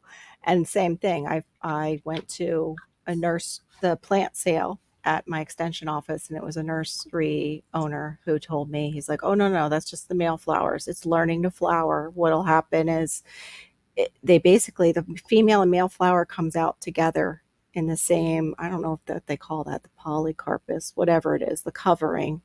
It opens, and you have two different sexes of flower that come out together. I'm like, okay. So I kept looking for that. I was like, oh, did it do it yet? Did it do the double flower thing yet? No, it didn't do it. So hopefully this season I'll get something, because that's like 20 pounds for those fruits. Nice. Just one fruit. And they taste like juicy fruit gum. So good. And you can use them for a meat substitute too. Not that I would, but for vegan people out there who hate us meat eaters, or who don't. Both the aggressive and non-aggressive people who are vegan. You can get a jackfruit. Hey, what? Zombie apocalypse. I'm looking for the vegans. Yeah. They got the cleanest meat, right? It's like grass-fed people. Ew. That's right. Ew. Soylent Green. Ew, Homestead. Okay, to answer the plum question, I just found Opata cherry plum. There you go. Opata cherry plum. Opata cherry plum. Oh, so it's a cross? Yeah. That sounds yummy. We got a few of those. I like prunes, but I'm not a huge plum fan. Like, I like dried plums, but I would rather have a mango or a nectarine, or I don't know, than a plum. I'm wondering if it's actually a plum or... Sounds like a hybrid. Yeah. Which is sounds like an awesome hybrid if it's a cross between a cherry and a plum. That I would probably enjoy. Like cherries. That's the one thing I get upset we can't grow is cherries. Like real, honest to God, cherries, not the, Yeah, that's one thing we can grow lots of is cherries, which is nice. So we've got choke cherries, black cherries. We are ordering some. It's a Japanese one. Ooh. I forget the name of it. We've got a bunch of those coming this year. I would love to go to Japan just to see. And like they look amazing in the spring, like the flowers that just.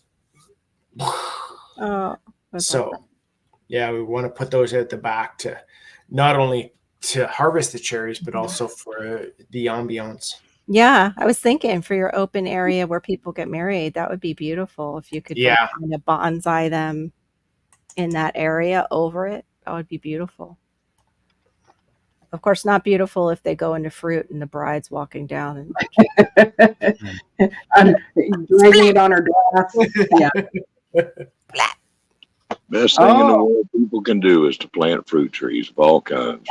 Yeah. Plant them from grown trees, plant them from stuff you get from the nursery.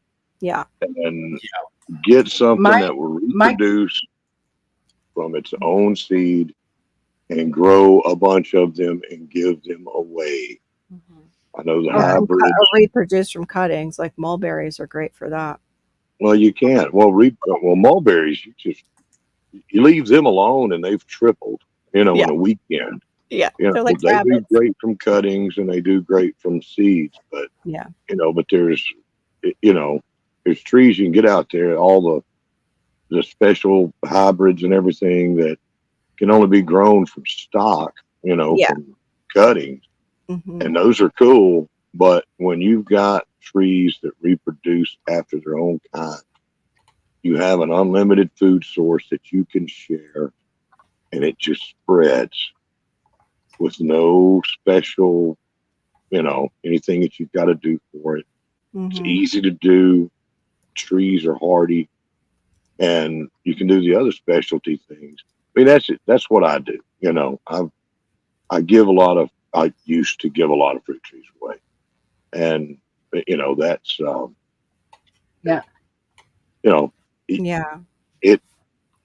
it's wonderful. And that's hard. That's hard with the seed because a lot of them don't grow true to seed anymore.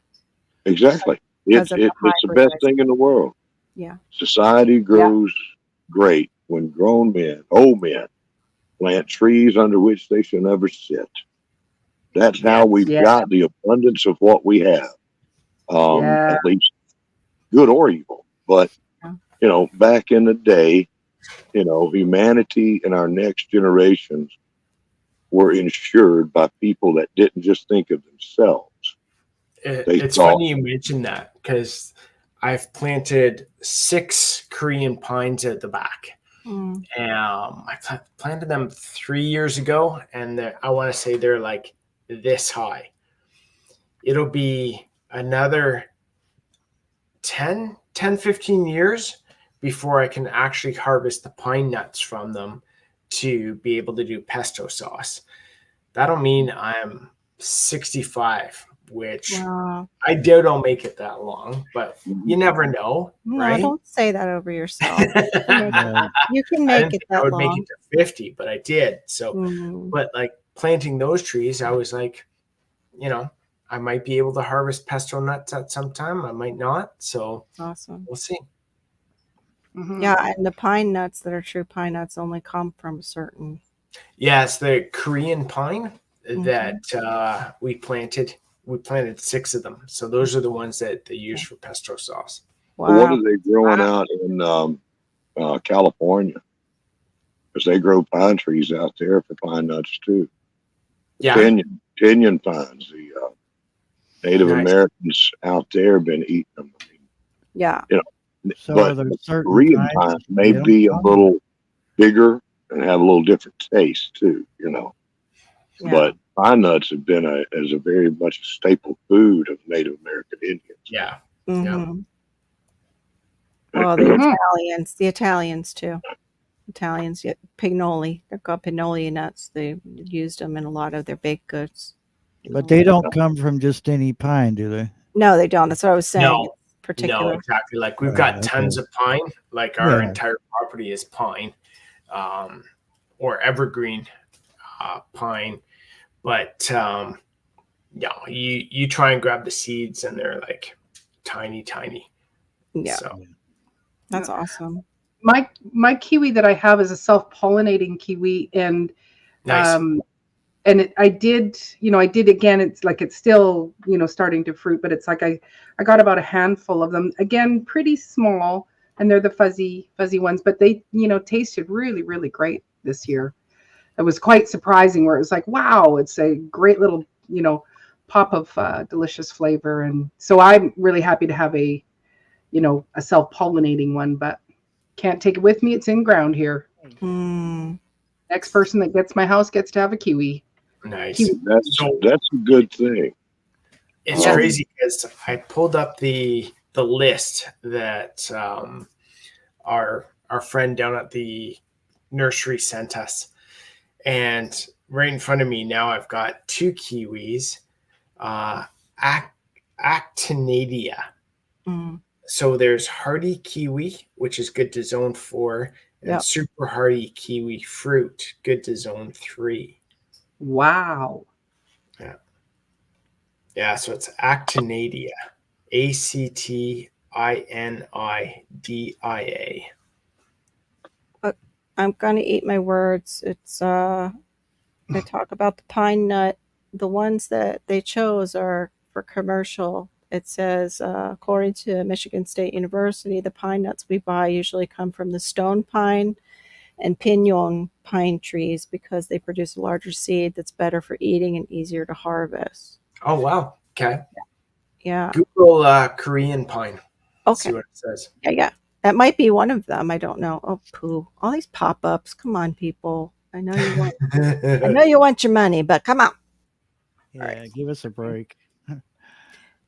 Korean pine. I know like sometimes when you're at the big box store that starts with the C, and you're buying in bulk, their pine nuts are not necessarily the greatest, from what I've heard. I mean, they'll do, but they're not like the true pine nut is what I don't know what they mean by that, but they've said that before.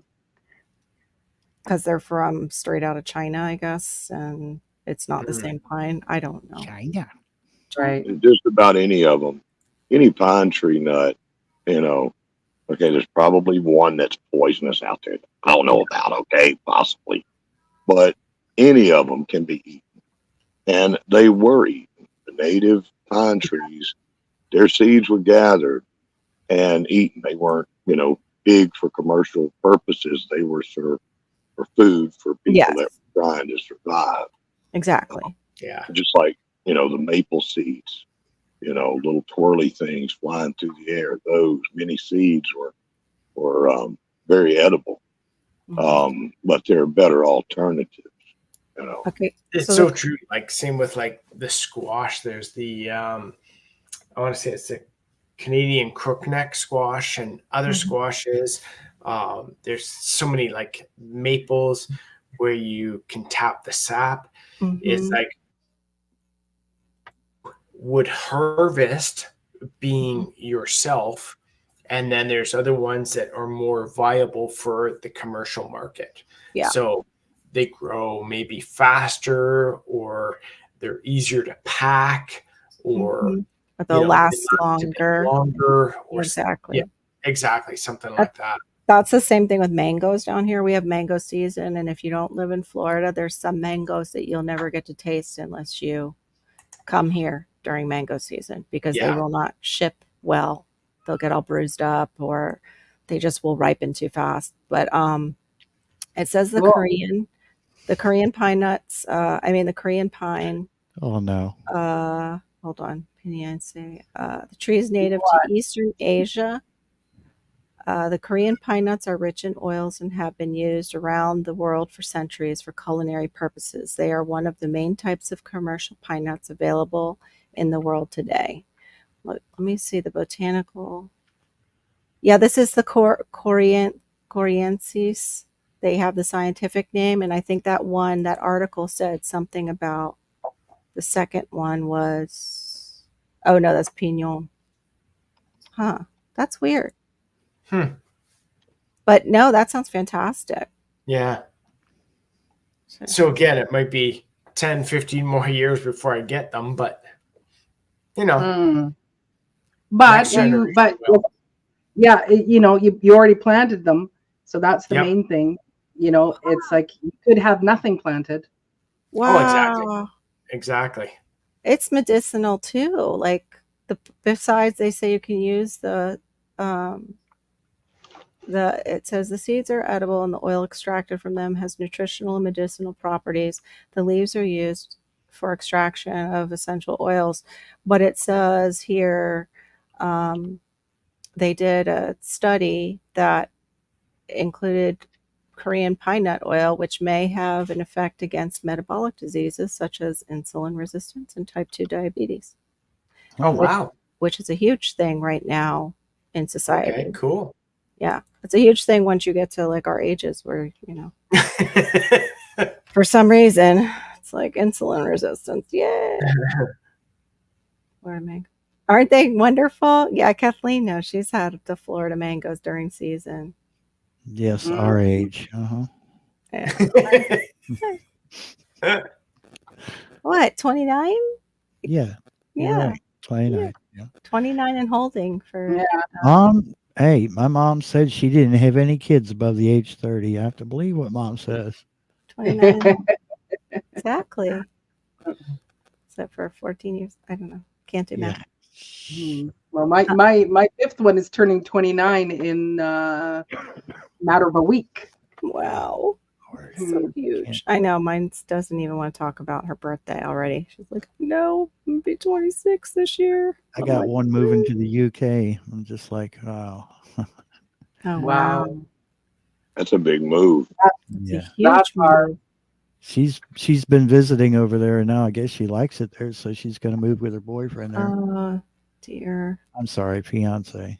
I just think of like, does she not watch what happened to them during C-19?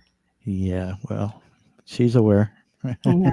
We will pray for her because that's a lot of control under. We've had the talk, and Yes. Her mother's not on board with it, but hey, it's not her decision. It's our daughter's decision. Yeah, once they get to a certain age. Mm-hmm. I want you to be happy. That's the main thing. But remember, you're thousands of miles away from where you were born, so just keep that in mind. Yeah, that's a hard one right there. When your kids get big enough to start making their own decisions about things, you're like, crap. Yeah, well, she's been there for a while. Her and my son both. Yeah, my daughter, she moved to New Zealand. Oh, wow. Yeah. I had friends that did that too. It's like, just for a short period of time, she went there for work and stuff like that. And then when her 6 months ran out, just the cost of living was really, really hard there. And you were paying your rent weekly. They didn't do the month to month kind of thing. And the housemates that she was renting with in this house, there was 3 of them. She had the smallest room, but the one that was kind of the ringleader, she was charging. It wasn't just even. She was actually making my daughter pay her portion. And so it was, and she was a travel agent at the time. And unfortunately when they placed her, like she was here, the same company, so she had to, kind of resign here and then get rehired there. Well, because her numbers were so good in Canada here, they go, let's put her in the poorest producing store and get her to run, get it going up, which she did. But it was like she was breaking her back to make it work, and so after the 6 months, I just said, come home, which was good. Because, that was, I do believe that was it 2018 that she left and she came back in 2019. So it was good that she came home, that she was here. Exactly. Somewhere in there. She was back in New Zealand, when she was on work trip, and just in February 2020, and it was like, we don't know if she's going to be allowed to come home, but she did make it.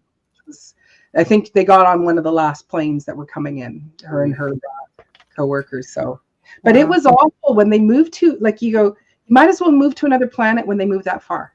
Yeah. Because it's so hard. If there's an emergency, you go, I've got an 18-hour flight to come and help you, you know? Yeah. Exactly. Yeah, I still think I want to move to Pitcairn Island. It's like, I don't know if you've Googled that, but it's the one that, like, the survivors of, you know, the movie Mutiny on the Bounty? Heard the name. It was the one. So Pitcairn Island was where the survivors of that actually took refuge and started a colony. And there's still, I want to say the population of the island is like 46 or something like that. That would be, I want to go. I want to go to all these places. I know. I want to go too. I just don't think my Highland cows would survive down there. So, no, you can't get them on your carry-on either, but it would make a nice vacation. I know. But you have to get to Pitcairn Island, you have to go, like, I think you have to go to New Zealand. And then from New Zealand, you have to take a boat that goes like out to the middle of nowhere and drops you off on the island. And then you just say good luck.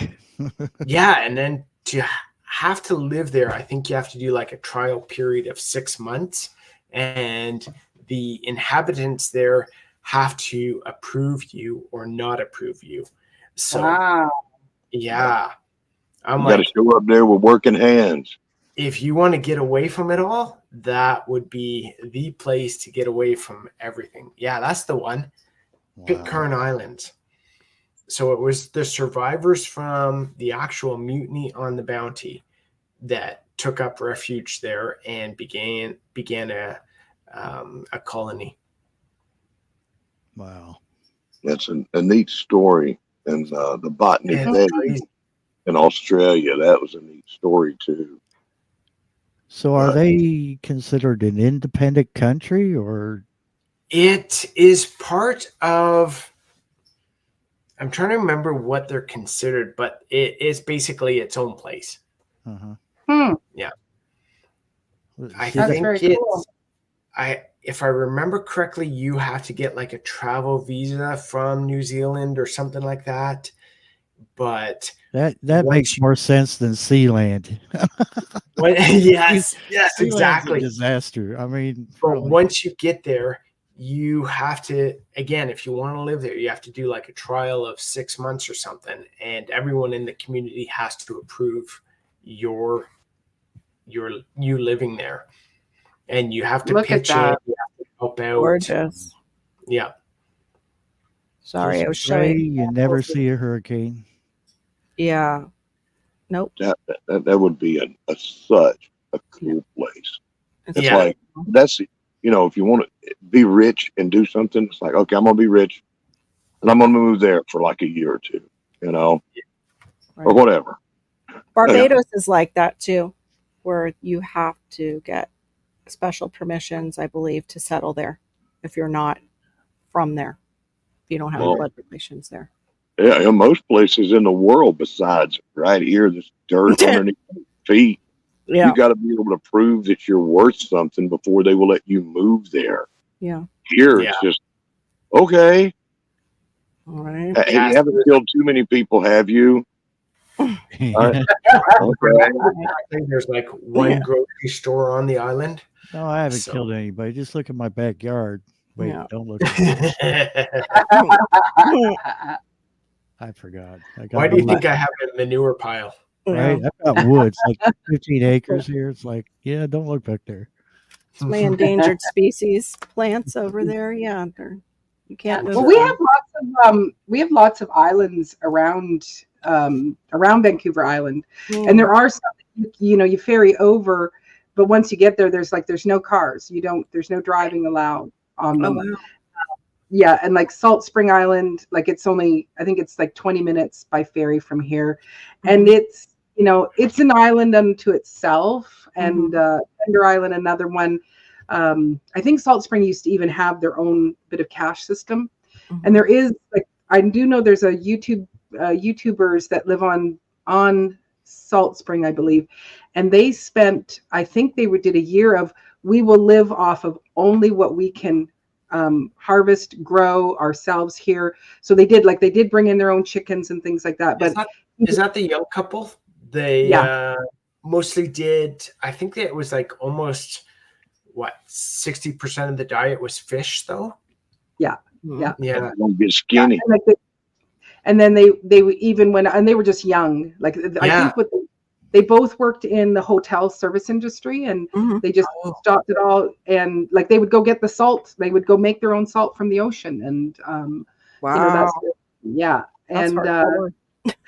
they did. And then there is the other couple. I can't think of their name. We could do our own salt. We'd have to go out to the highway and start collecting it after they spread it to melt the ice. Can you like somehow separate? There'll be lots of minerals and all sorts of petroleum. Can you harvest some petroleum out of that salt? Yeah. But there's a couple of friends of mine that are from my hometown. They've moved here, and her husband's a pilot. But there is an island that, like, when I leave on the ferry, there's one very small island, and they're gunning for a piece of land on there. And again, you'd be so remote, for everything and anything. You need a boat to actually bring yourself over to this island here. So there is lots of that over here, and super hippieville. And I always want to say, is it like dirty hippie or is it new hippie? It's both. New age hippie. Yeah, it's a little bit both. If you get into the old dirty hippies, they're like against everything. You get into kind of like the new hippies, and they're kind of in the like mindset of us, where it's like, So like Cheech and Chong is a dirty hippie. Yeah, I want to say so. Yeah. Well, what our image or perspective of them is, but if we went to their homes, we would see some pretty big, nice mansions, and they are right. Yeah, that's just an act. They were actors. Yeah. Well, it's like, what's his name? Neil Young, where he's like, every song he ever wrote was anti-government. Yeah. And now everything out of his mouth is pro-government. So it's like, it's crazy, right? Well, like what happened to our Bruce Springsteen too down here, who was born in the USA, and so proud. Not to get into politics, but there's that. It's so weird. It's because they're entertainers. 60s dirty hippie that is now pro-government, and then you got the new age or new hippies that are like same mindset of us, where we want to do our own thing. We want to be left alone. We want to, be able to grow and hunt and forage and, just make a successful life doing our own thing. Yeah, exactly. You want the new hippies. You want them to win. Yeah. The meat's better. It's more tender. It's the hipster hippies you have to watch out for. Yeah. You still go to Starbucks, but are like, I'm using my essential oils. Hey, I still go to Starbucks. Leave me alone. I try not to anymore, but I can hear you. Yeah. I just came back from Vegas, and unfortunately we had to go to Starbucks because there was no coffee in the hotel rooms. I was like, are you crazy? That's crazy. Yeah, so we couldn't even make our own coffee in the hotel room. So we had to go downstairs, go to Starbucks, or go somewhere else to grab our coffee. So it was so funny because I was with 11 other guys from the company, and we went to Starbucks in the morning, some of us, and grabbed our like $8 coffees. Exactly. That's why I don't go. Which is crazy until you start walking through some other areas and you hit Dunkin' Donuts and you're paying $7 for a black coffee. That's nuts. I can't even drink Dunkin' Donuts anymore. I don't know what they do to their beans, but Like, Don't go back forget to that was Starbucks and pay $8 for something a little more special than just a black. but You get also that remember coffee, make it at the Remember house, and put it in your thermos. Take yeah, it all but remember day. that coffee is $8 US. So Yeah. Canadian, you were more like $10 to $11 for Yeah, I that was just cup. thinking you guys would probably pay $12 Exactly. for a specialty coffee. That's Yeah. crazy. That's Yeah. nuts. Yeah. Maureen, I'm jumping down. Okay, sir. Like All right. like our earlier little guy that we talked about, I'm not married, and I have amazing things to do. Right. So you get out there and let's start. right. You start filming yourself, That's right. building your catacombs with your Yes. spoon. That's right. Yeah. You know, get out there And with your it's- chisel. Yeah. Well, Yeah, I'm and building it's some amazing things in a place called Minecraft. So I gotta go now. Oh yes. It's- I'm gonna sit down here and listen to y'all. Boo. What Can't Where live I there. am, What are you going to where do I when am, we don't it's have 1:30 in the electricity? morning. So do not film those amazing things you're going to do with yourself at 1:30 in the morning. Now you made me want to stay. Made it awkward. Yeah. Kind of made it awkward for Weird you there. now. See, Eh? once you go into a gay bar, that's it. It's over. Oh, it was like eye-opening experience after that. I just I can't didn't believe even it. get to tell my story about that. I guess I'll save that for another I day. can't believe though. Tell us now. Yeah, go It ahead. was bad. Oh, it wasn't like his. I have been to a leather bar that was, the lesbian leather bars. I've been to there. Oh. And I concur with what he's saying. Mm. When we went in there, and it had been a lot of different things, and I'm like, okay. They said, well, it's mostly a lesbian bar. And I was like, huh? I was young. I was in my early 20s. Mhm. I'm like, okay, well, let's go there. There was leather and studs and things that looked like it would kill me. Oh, that was And not just that kind of bar. That was a whole other. it was the Blue Oyster for girls. Yeah, it was a whole other level. It was an adventure. But yeah, I was 17 years old, Oh my. and a car actually threw a rod, right? And it's like 1 o'clock in the morning, and back then you didn't have no cell phones. You're looking for a payphone. Right. Yep. Right. And I coasted into a place that had a payphone and a parking lot with a light. I parked the car there, and payphone's busted. I'm like, Crap. and I'm looking around, and I see what looks like a bar or something, and they've got a light on, and it's Mabel's Chainsaw. No, Mabel's Beauty Shop and Chainsaw Repair, and I'm like, what the hell? I don't know what this is, but it looks like it's open. Yeah. Yeah. So I go down there. It's like a block away, and I'm like looking. I said, "This looks like a bar." I walk in, and I'm 17 years old. Kind of buffed out, and young and pretty. Whatever. Walk in. I'm like, they're not going to let me in here because I'm not old enough. Whatever. I'm trying. So I walk up to the bar. And as soon as I walked in that place and took a few steps into it, man, the people were looking at me. And I'm like, what the hell? What are they all looking at me for? It's like everything stopped, right? And I go up to the bar, and the bartender's just staring me down. I'm like, what? And I'm looking.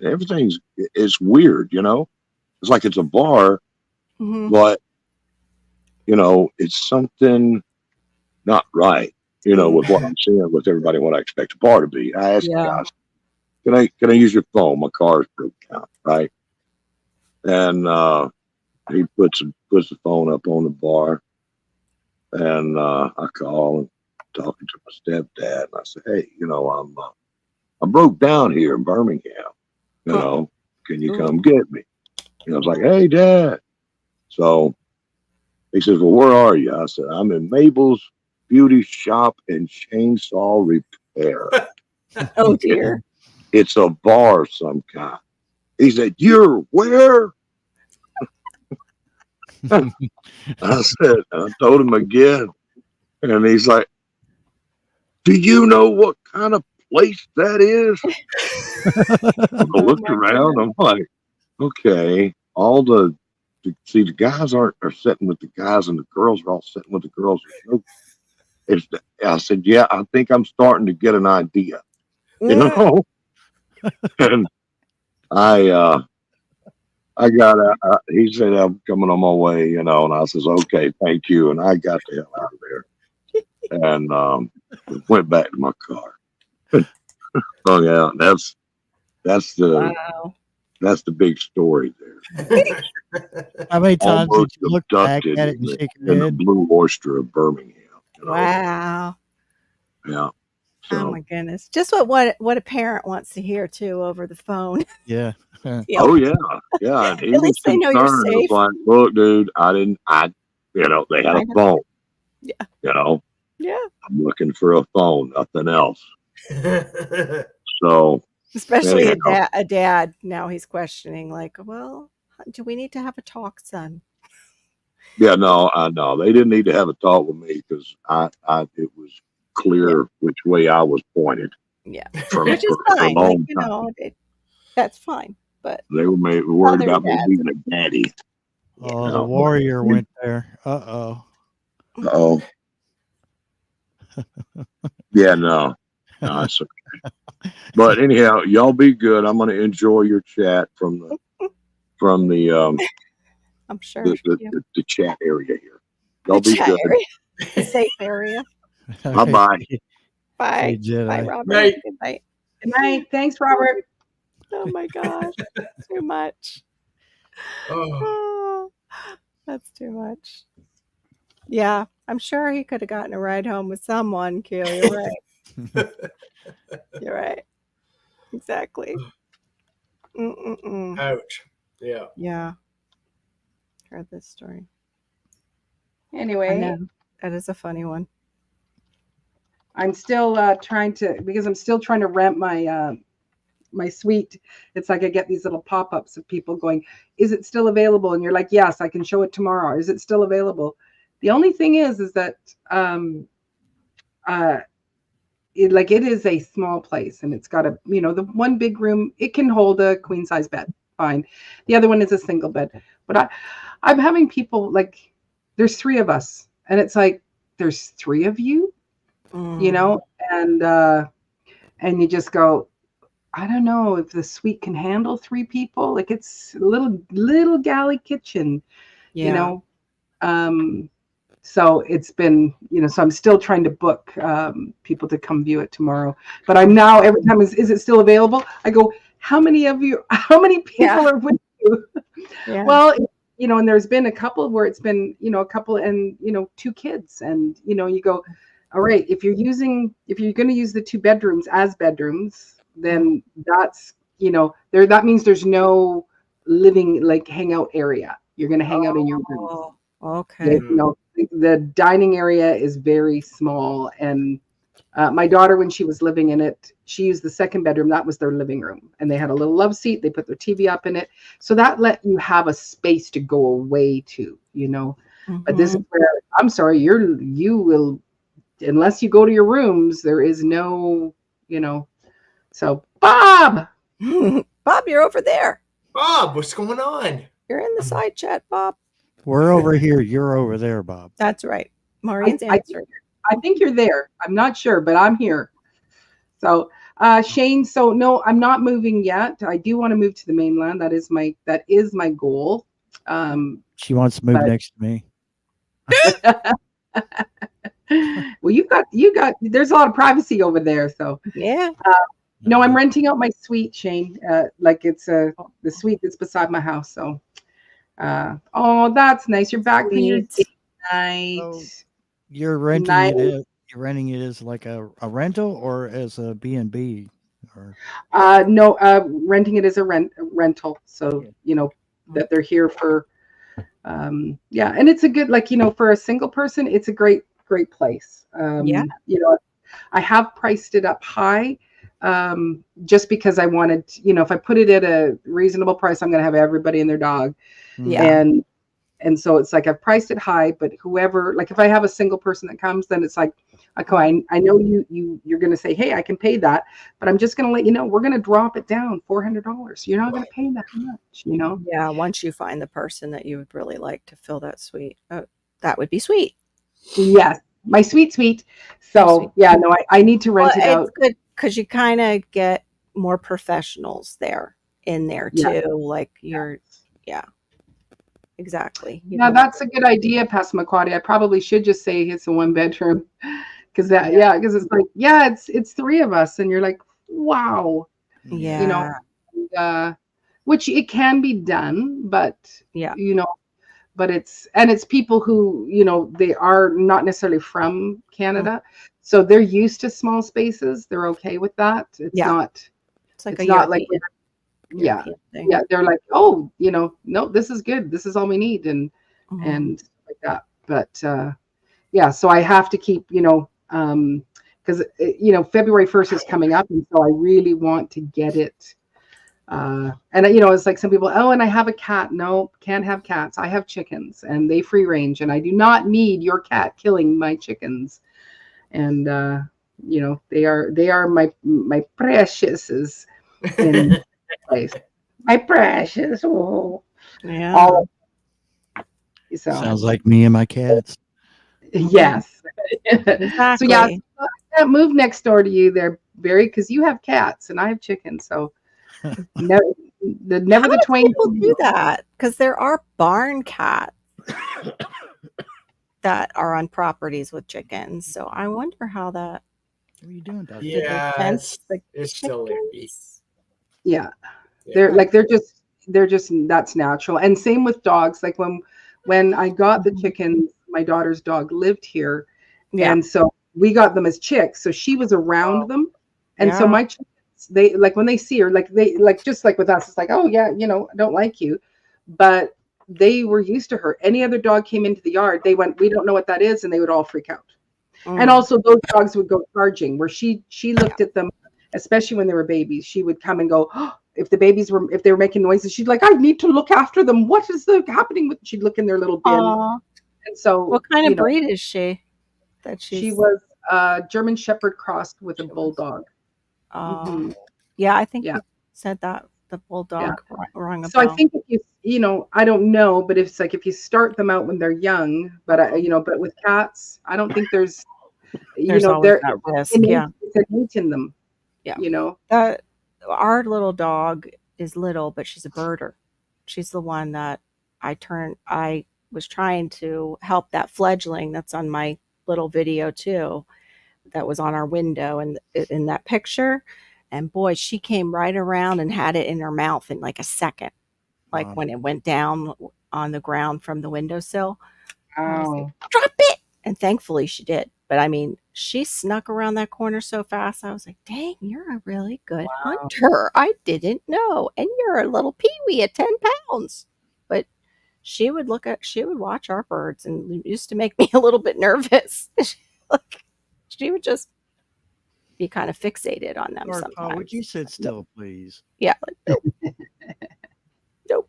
God, yeah, exactly. Sit still long enough so I can put you in my mouth and taste you a little bit.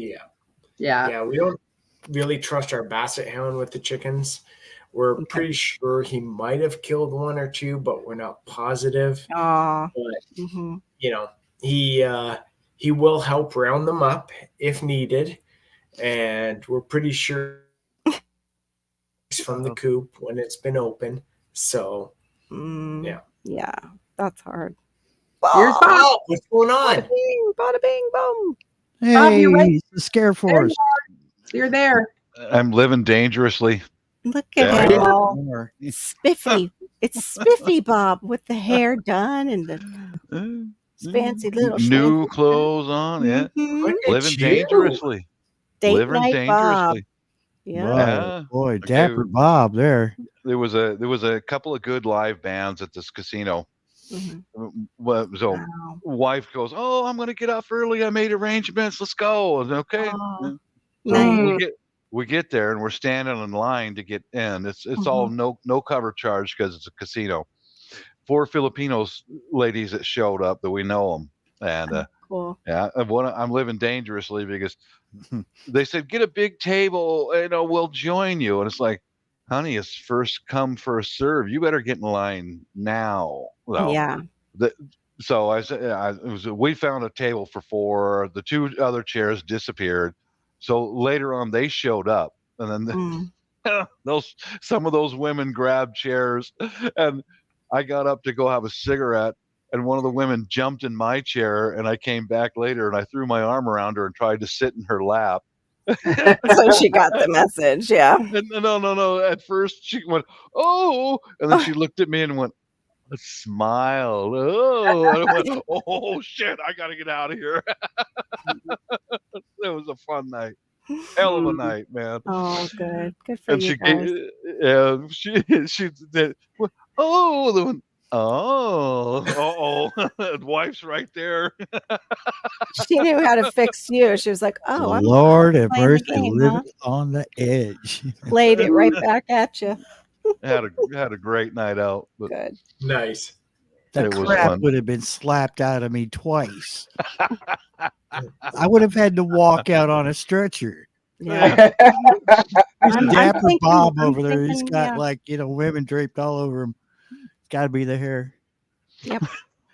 It's funny, we decided to go out for dinner tonight because I've been away for a week. Aww. And I'm like, all right, let's go out. We don't have to worry about cooking. We'll just spend some quality time together. Mm-hmm. Yeah. 3 restaurants we went to. We didn't bother making reservations. We figured we'll go out at 5. Yeah. And there won't be any problem getting in. We went to 3 restaurants.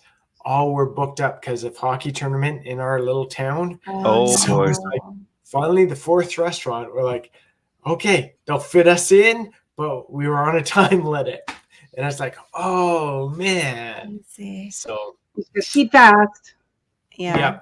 Yeah. Exactly. They actually didn't kick us out. They just, other people left early enough that they fit the other people in that had reservations. So wonderful. We were all good. Oh, good. Oh, that's nice.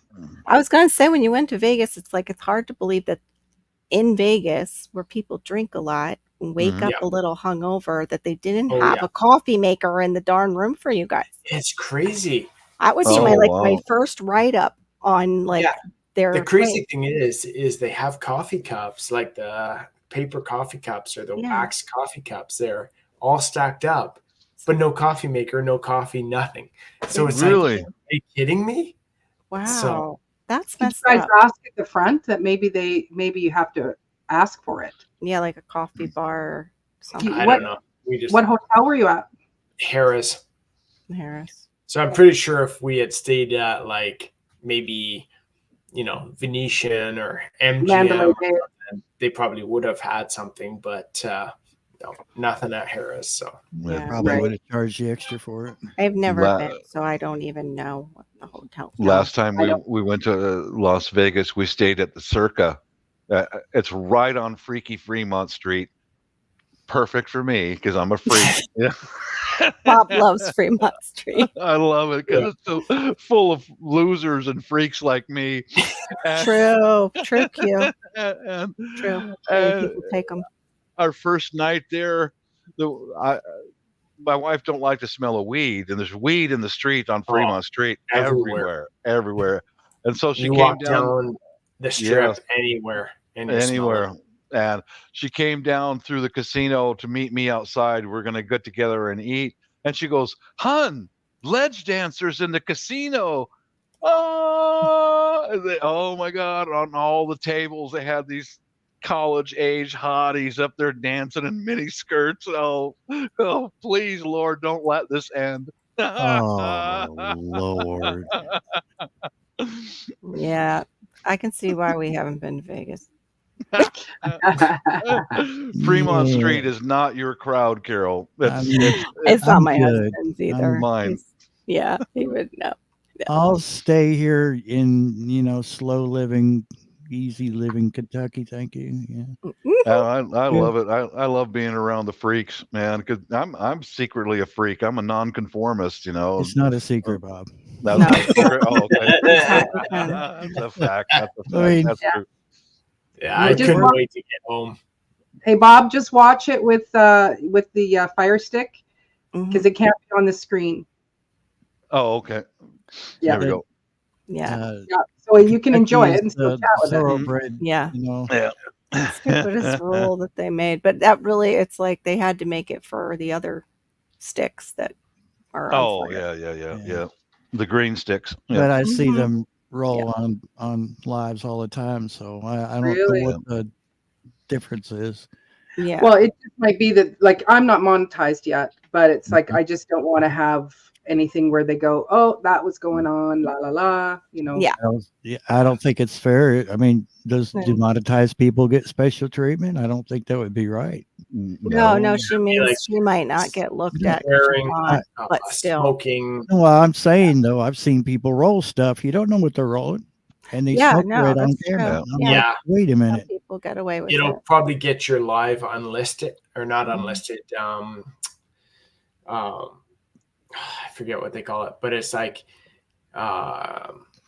you're not fully monetized. It'll be a demonetized video. Demonetized live, or sometimes they won't put it up. They will run some ads, but not the complete. So, right. Because you're monetized, right, Darren? Yeah. I am too, but I've been. Yeah, and I've had a few that were like, you know, we got a little rowdy, so it's like, oh yeah, this one is it's like not running the full amount of ads that it should. So right. I mean, if anybody knows me, they know I haven't hit anything questionable on my channel, but I've watched some of my old stuff to see, you know, what to avoid in the future. And it's like I sat through a mood ad and an ad for something, I don't know, some company. I don't even know what it was offering, but the mood one got me because that's edibles, you know. Yeah. And I'm like, okay, well, you know, I can't figure out though, like how that can be legal. It's not legal in every single state. So how are they stating that it is? It must be here because I can go up here to the Shell station and buy the same exact thing. Well, that's what I mean. Like, I wonder if it's one of those created ones that's like it, but it's not quite synthetic. Yeah, well, that's. Oh, I wouldn't take that. Oh, no, that's why I say it's not mood that you can get over at Shell station here. It's the synthetic, and it clearly states that on the bottle. It's a synthetic. But, don't do that. I interacted with somebody who was swearing off of a harder drug, and they were like, "Yeah, I went and bought this over at the Shell station." And you know, they couldn't even walk straight. And I'm like, you might as well just got drunk. Yeah. And I said, you know what's in that stuff? I said, you know, industrial cleaners are made with the same thing. Yeah. Oh, no. Well, okay. Just read the bottle one time. Wife had a patient a couple of years ago. He was found in a small motel room covered in his own feces because he tried some of that fake stuff. He had a reaction to it. He was rolling around for 2 or 3 days in his own poo.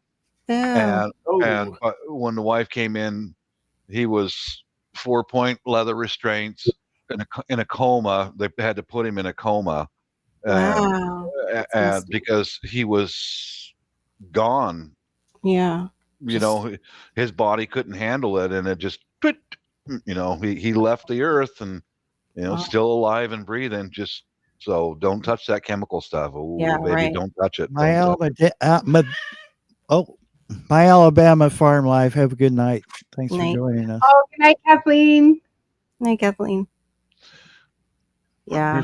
I'm glad you all can keep everyone's name straight. I have a hard time with my own. Right. I hear you. You and me both. You and me both.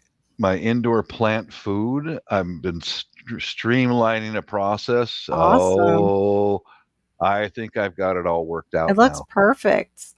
It is. Like It the is. It is. consistency looks amazing. Soylent Green. Yeah, I like that.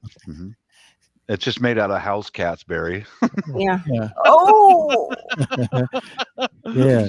No, it's down to a powder. yeah. You really got it extra fine. How'd you do that, Bob? To get it that fine? You sieving it? Yeah, Put in I the got dryer. Putting it through the heat it up until Yeah. it's crispy. Drop it in a blender and Yeah. drop it in the vibrating tumbler, the machine shop tool. Beat it, take it out, and then I've got some sifters, larger ones, some big ones, and then I bought a flour sifter. And this stuff is like, oh yeah, I know it's like perfect. dust. That's what it looks like. It looks like flour that's been sifted. That's what I was wondering. That's all yesterday's rice. You name it. Weeds, leaves, everything. Oh. Well, you're doing like what those $300 and something machines do that people can have on their counter now with the composters that you plug in. Yeah, I don't need the $300 machine. No. Yeah. How are you drying it out till it's crispy? Are you right over here is a single burner electric hot plate with a big piece of mild steel on top of it. I wish I had a detachable camera. Yeah. Like on top of that, I drop anything on there until it dries out, until it's crispy. Okay. And then blender, tumbler, sift it twice, and awesome, Bob. and I got one of these little stir. Oh yeah, I got one of those, the little whiskey thing. Yeah, it's like a frother for your coffee. Yep. Yeah, I've been experimenting with the right amount of water to where now I can pour the water in, and it doesn't leave all of it goes with the water into the roots of the house plants. It's like very cool. Boom, there it is, man. You know. Yeah. I want to use Alaska Fish fertilizer, but I can't do that inside the house. That stuff no stinks way. way But you too could bad. You could probably, as long as it's not orchids, you could foliar feed with that because it's so fine. And it also, if it's got like that dust when it dries and it coats the plant, it would keep possibly bugs off of it even outside, like if you used it outside. Foliar, that's a big word. You lost me. You spray the leaves. Spray the leaves. Okay. Yeah. All right. That's a $8 word. I say big words so I can sound like I graduated from college. I did, but Hey, on the plus side, you were an art teacher, so you could draw us a diagram. Oh yes, she could. A diagram on how to. No, I can't even draw anymore. Cartoon illustrations, yeah. Oh no. I was looking at actually measuring Social Security disability. Like, can they put that in a medical chart that I've lost like my ability to sketch? Oh yeah. All right, guys, it's almost 2 a.m. here. Cutting out. Yeah. Oh yeah. East Coasters. Yeah, I won't be on much. I won't be on much. So thanks so much. Thanks, Darren, for coming up. Great talking to you guys and great catching up. Yeah, great to know you and to know your story and stuff. It's very, very enlightening and very encouraging. So thanks for hanging out. Yeah, hey, thanks much love to Bridget. Let her know that you. Thanks so much, guys. Yeah. Later. Bye. Oh, I got cats fighting behind my laptop. So something good happened here. Yeah, there we go. It's snack time. Yeah, is it the chicken skin and what cheese? The band we were watching. One of the bands we were watching tonight. It's the bass player and the drummer are original members of Heart. This is no way. Oh, whatever happened to those women? They retired. Yeah. They just retired. Yeah, I just saw Kiss actually did. That was their supposedly retirement this last year. Because I was like, are they still touring? And it was like, no, they just finished December 2023. But one of the songs was My Wife and My Song. Aww. So I got her up from the table and we danced and so romantic. Ooh la la. Can we I know you're very personal with that stuff, but can we ask you what your song is? Till now always got by on my own. That's perfect. I never even cared until I met you. Yeah, it's a great song. We would sing that song to each other. We were on a long distance relationship for 4 years. And I'd sing that song to her while she's studying in medical school with her headphones on. You know, I'd sing that to her, and that's our song. Yeah. Super sweet. That's a great song for you guys, especially all you went through. It's really good song. Alone, those ladies in their corsets. That's what I remember. They had those corsets and big hair back in the day. Oh my gosh. They were so cool. I don't know. Some of the early stuff was pretty racy. The first time I saw Heart, it was a local band here. They were playing at a skating rink. Wow. I've known 2 guys who've been in their band. No way. But they didn't make it to the big boom, you know. Oh yeah, when they went more pop. Well, when they got discovered. Yeah, when they got discovered. Yeah. That's great. Look at REO Speedwagon. You know, they did kind of go their separate ways, but you see Stevie Nicks performing, and you see what's left of REO Speedwagon performing still. Yeah. And his daughter joined. What's his name? One of the original members of REO Speedwagon. Like his daughter comes up on stage and joins him. You know. Wait, are you talking about Fleetwood Mac, or are you talking about REO? Yeah, Fleetwood Mac probably, but yeah, I get the two mixed up. I'm not a big fan of either one, but I do listen. To some I of their like music. both of them. I like some of their stuff. REO Speedwagon and Fleetwood Mac. That was my first concert. I went to Stevie Nicks. I saw her in concert, and for her solo album, I forget what it was called. I don't even remember now. It's funny because as she aged, she got better looking, and I always thought like her early stuff, she wasn't all that attractive. I always had a thing for Stevie. Oh, I thought she was beautiful back in the day. Man. Yeah, she's got some early stuff that you wouldn't even. You're like, is that really her? And then you hear her sing, you know it is her, but it's like. She was looking rough in some of her old stuff. She was looking good in the cocaine days. A lot of the women weren't. They were on the cocaine diet. Yeah, not sustainable, especially if you want to keep your nose and not have an extra nostril in it. Not that I ever did cocaine, but that was the 80s. Never heard of it. Well, that's why we could wear whatever we wanted to wear. I asked somebody sometime, I was like, how come we were like it seemed like free in the 80s to be creative with our outfits and everything.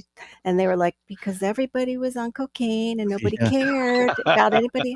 I was like, what? She's like, yeah. And then crack came next. They didn't care about what you were wearing. I think Jennifer Aniston must have quit at some point because she was into it pretty hard too. Oh, I didn't realize that. That's why she was so thin. Oh, makes sense. Yeah. Well, I know she does smoke. It's like she smokes and drinks coffee, so the caffeine and nicotine too probably kept her svelte in doing those instead of eating. But she makes herself look like the picture of health, and I read that she still has like a major caffeine and nicotine. Oh, she used to turn my head, but addiction. I've got all brunettes, so yeah. I always thought the one who played Courtney was prettier, though.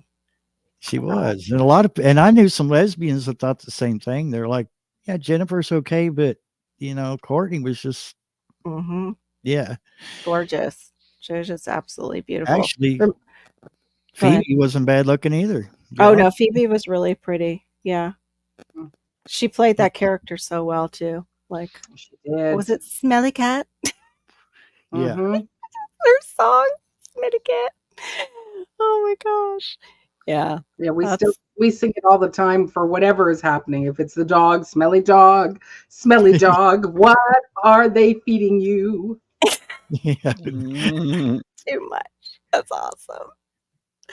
Oh my gosh. Yeah, her and Joey's character. That was too funny. It's so sad that that actor already died, though. It's just sad. But he's the one who had the problem with drugs. Yeah, like that it would control his life, where he was up and down with it and stuff like that. Yes. So Yeah. It was a constant struggle, is what you would hear. Sad. Well, we are sitting at 4 hours. That's some time. That is some time. So thank you all. Like, and it's been great because it's, a lot of people stayed, with us the whole night, which is awesome. So I do really appreciate it. It's very good for me. So, and it was a lot of fun. We had some crazy conversations throughout the night. And Good. It was, the panel has been like, there's been my steady eddies, and but then it's been, this one up, this one down, and so so it was really good. And it's always fun when you get to talk and you get to know people. You get to know what their story is more. That's the part that I really like, because it's like you can get so much out of their videos, but when you get to just hear what does make you tick, that's what I. Do you really want to know? No, you keep your little freaky self over there, Bob. You just keep your freaky little self over there. My answer for that is I have no idea what makes me tick, but when we figure it out, I'll make a video. There you go. Yeah, there you go. Oh, thanks, Shane. How sweet. Yeah, it was. So it was nice. great. We try, Shane. We try. Yeah. Yeah. These are all my crazy gardening, homesteading, whatever friends, prepping friends. Before we cut out, how's the audio? Is it okay, or is it's perfect? Your audio? Yeah, really clear. So I was hearing some noise in it earlier, and I'm not sure if. Earlier, I heard something. I think GT probably heard it too. Probably heard the scanner. I turned it down a while ago. Oh no, I never heard your scanner. But when I would talk, there was a little bit of a sound. Yeah. Kind of like when, remember when we had the old phones that you could pick up somebody else's conversation. That's kind of how it had that. Oh, There was something else being picked up every time. Mostly, I think it was when I spoke, but I didn't have anything else up going on. It went away. I so think odd. I don't know. Interface, the USB interface, I don't think is the best, and I'm thinking about there's another one out there that will work with this Behringer mixer. So I think I may switch sometime along the line. But I still have noise. I still haven't gone back to my interface using my M Audio, because one thing I thought of the other day, because when I did have Lisa on, I brought. I had a dual for our earphones. And so I have that going on. And I wondered if that was what was screwing up, making my voice sound like it was really weird and low. I thought you had a pitch shifter and it was stuck in a lower octave, because it was actually dropping your voice a lower octave or two. Right. Does she have a voice changer in her mixer? Because no. And I'm not even on my. If I can, I don't know if I could show this without tearing everything up, but I'm not even on my favorite mixer. I'm glad that's empty. Making a mess here.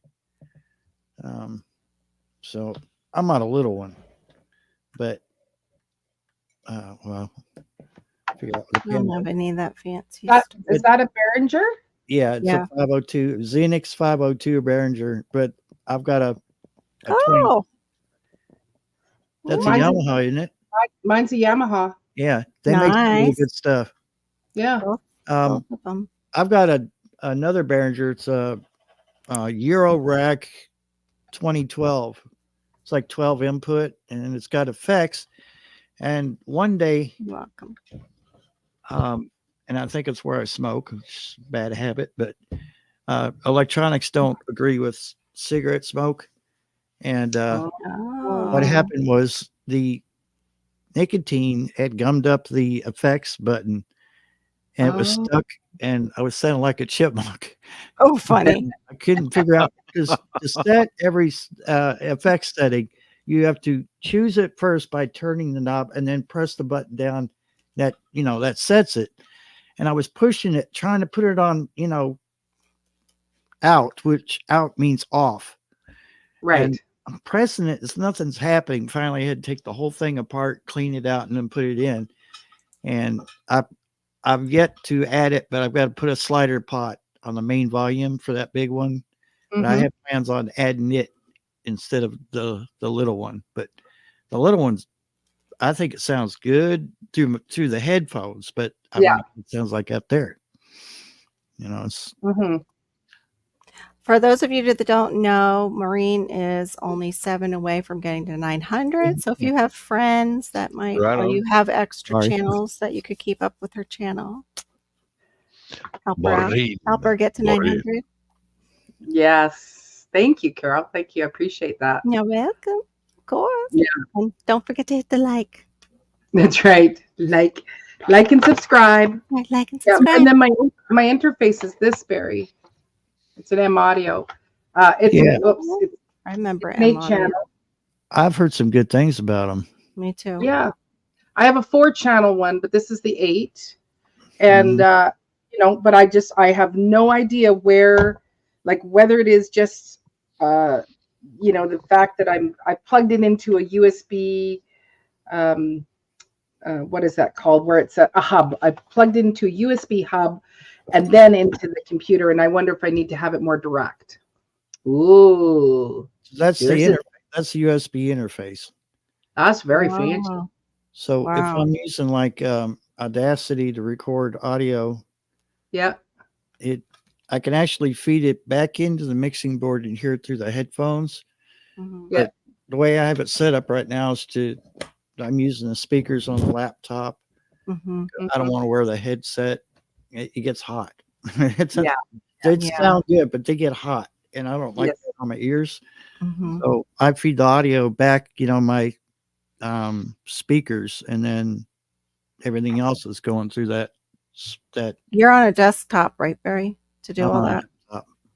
You're on a laptop, able to run all that? Wow. Yeah. See, my laptop might fry if I bought it. When I bought it with World of Warcraft in mind, because it was such a intense game. Now it's gotten like you have to have I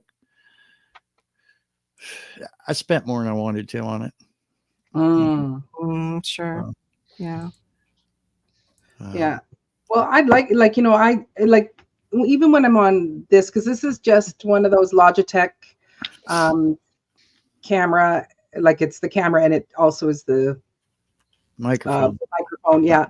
And it's okay, but it's like I've got all this expensive equipment, and I would love to just be able to be using a proper mic and the earphones, but it's like I still have yet to. It was fine for a while there, and then I don't know that one night it just did that low octave thing, and I thought you were still sick. I just figured, well, at first I thought that's what it was too, but then I'm like, I'd be more weird.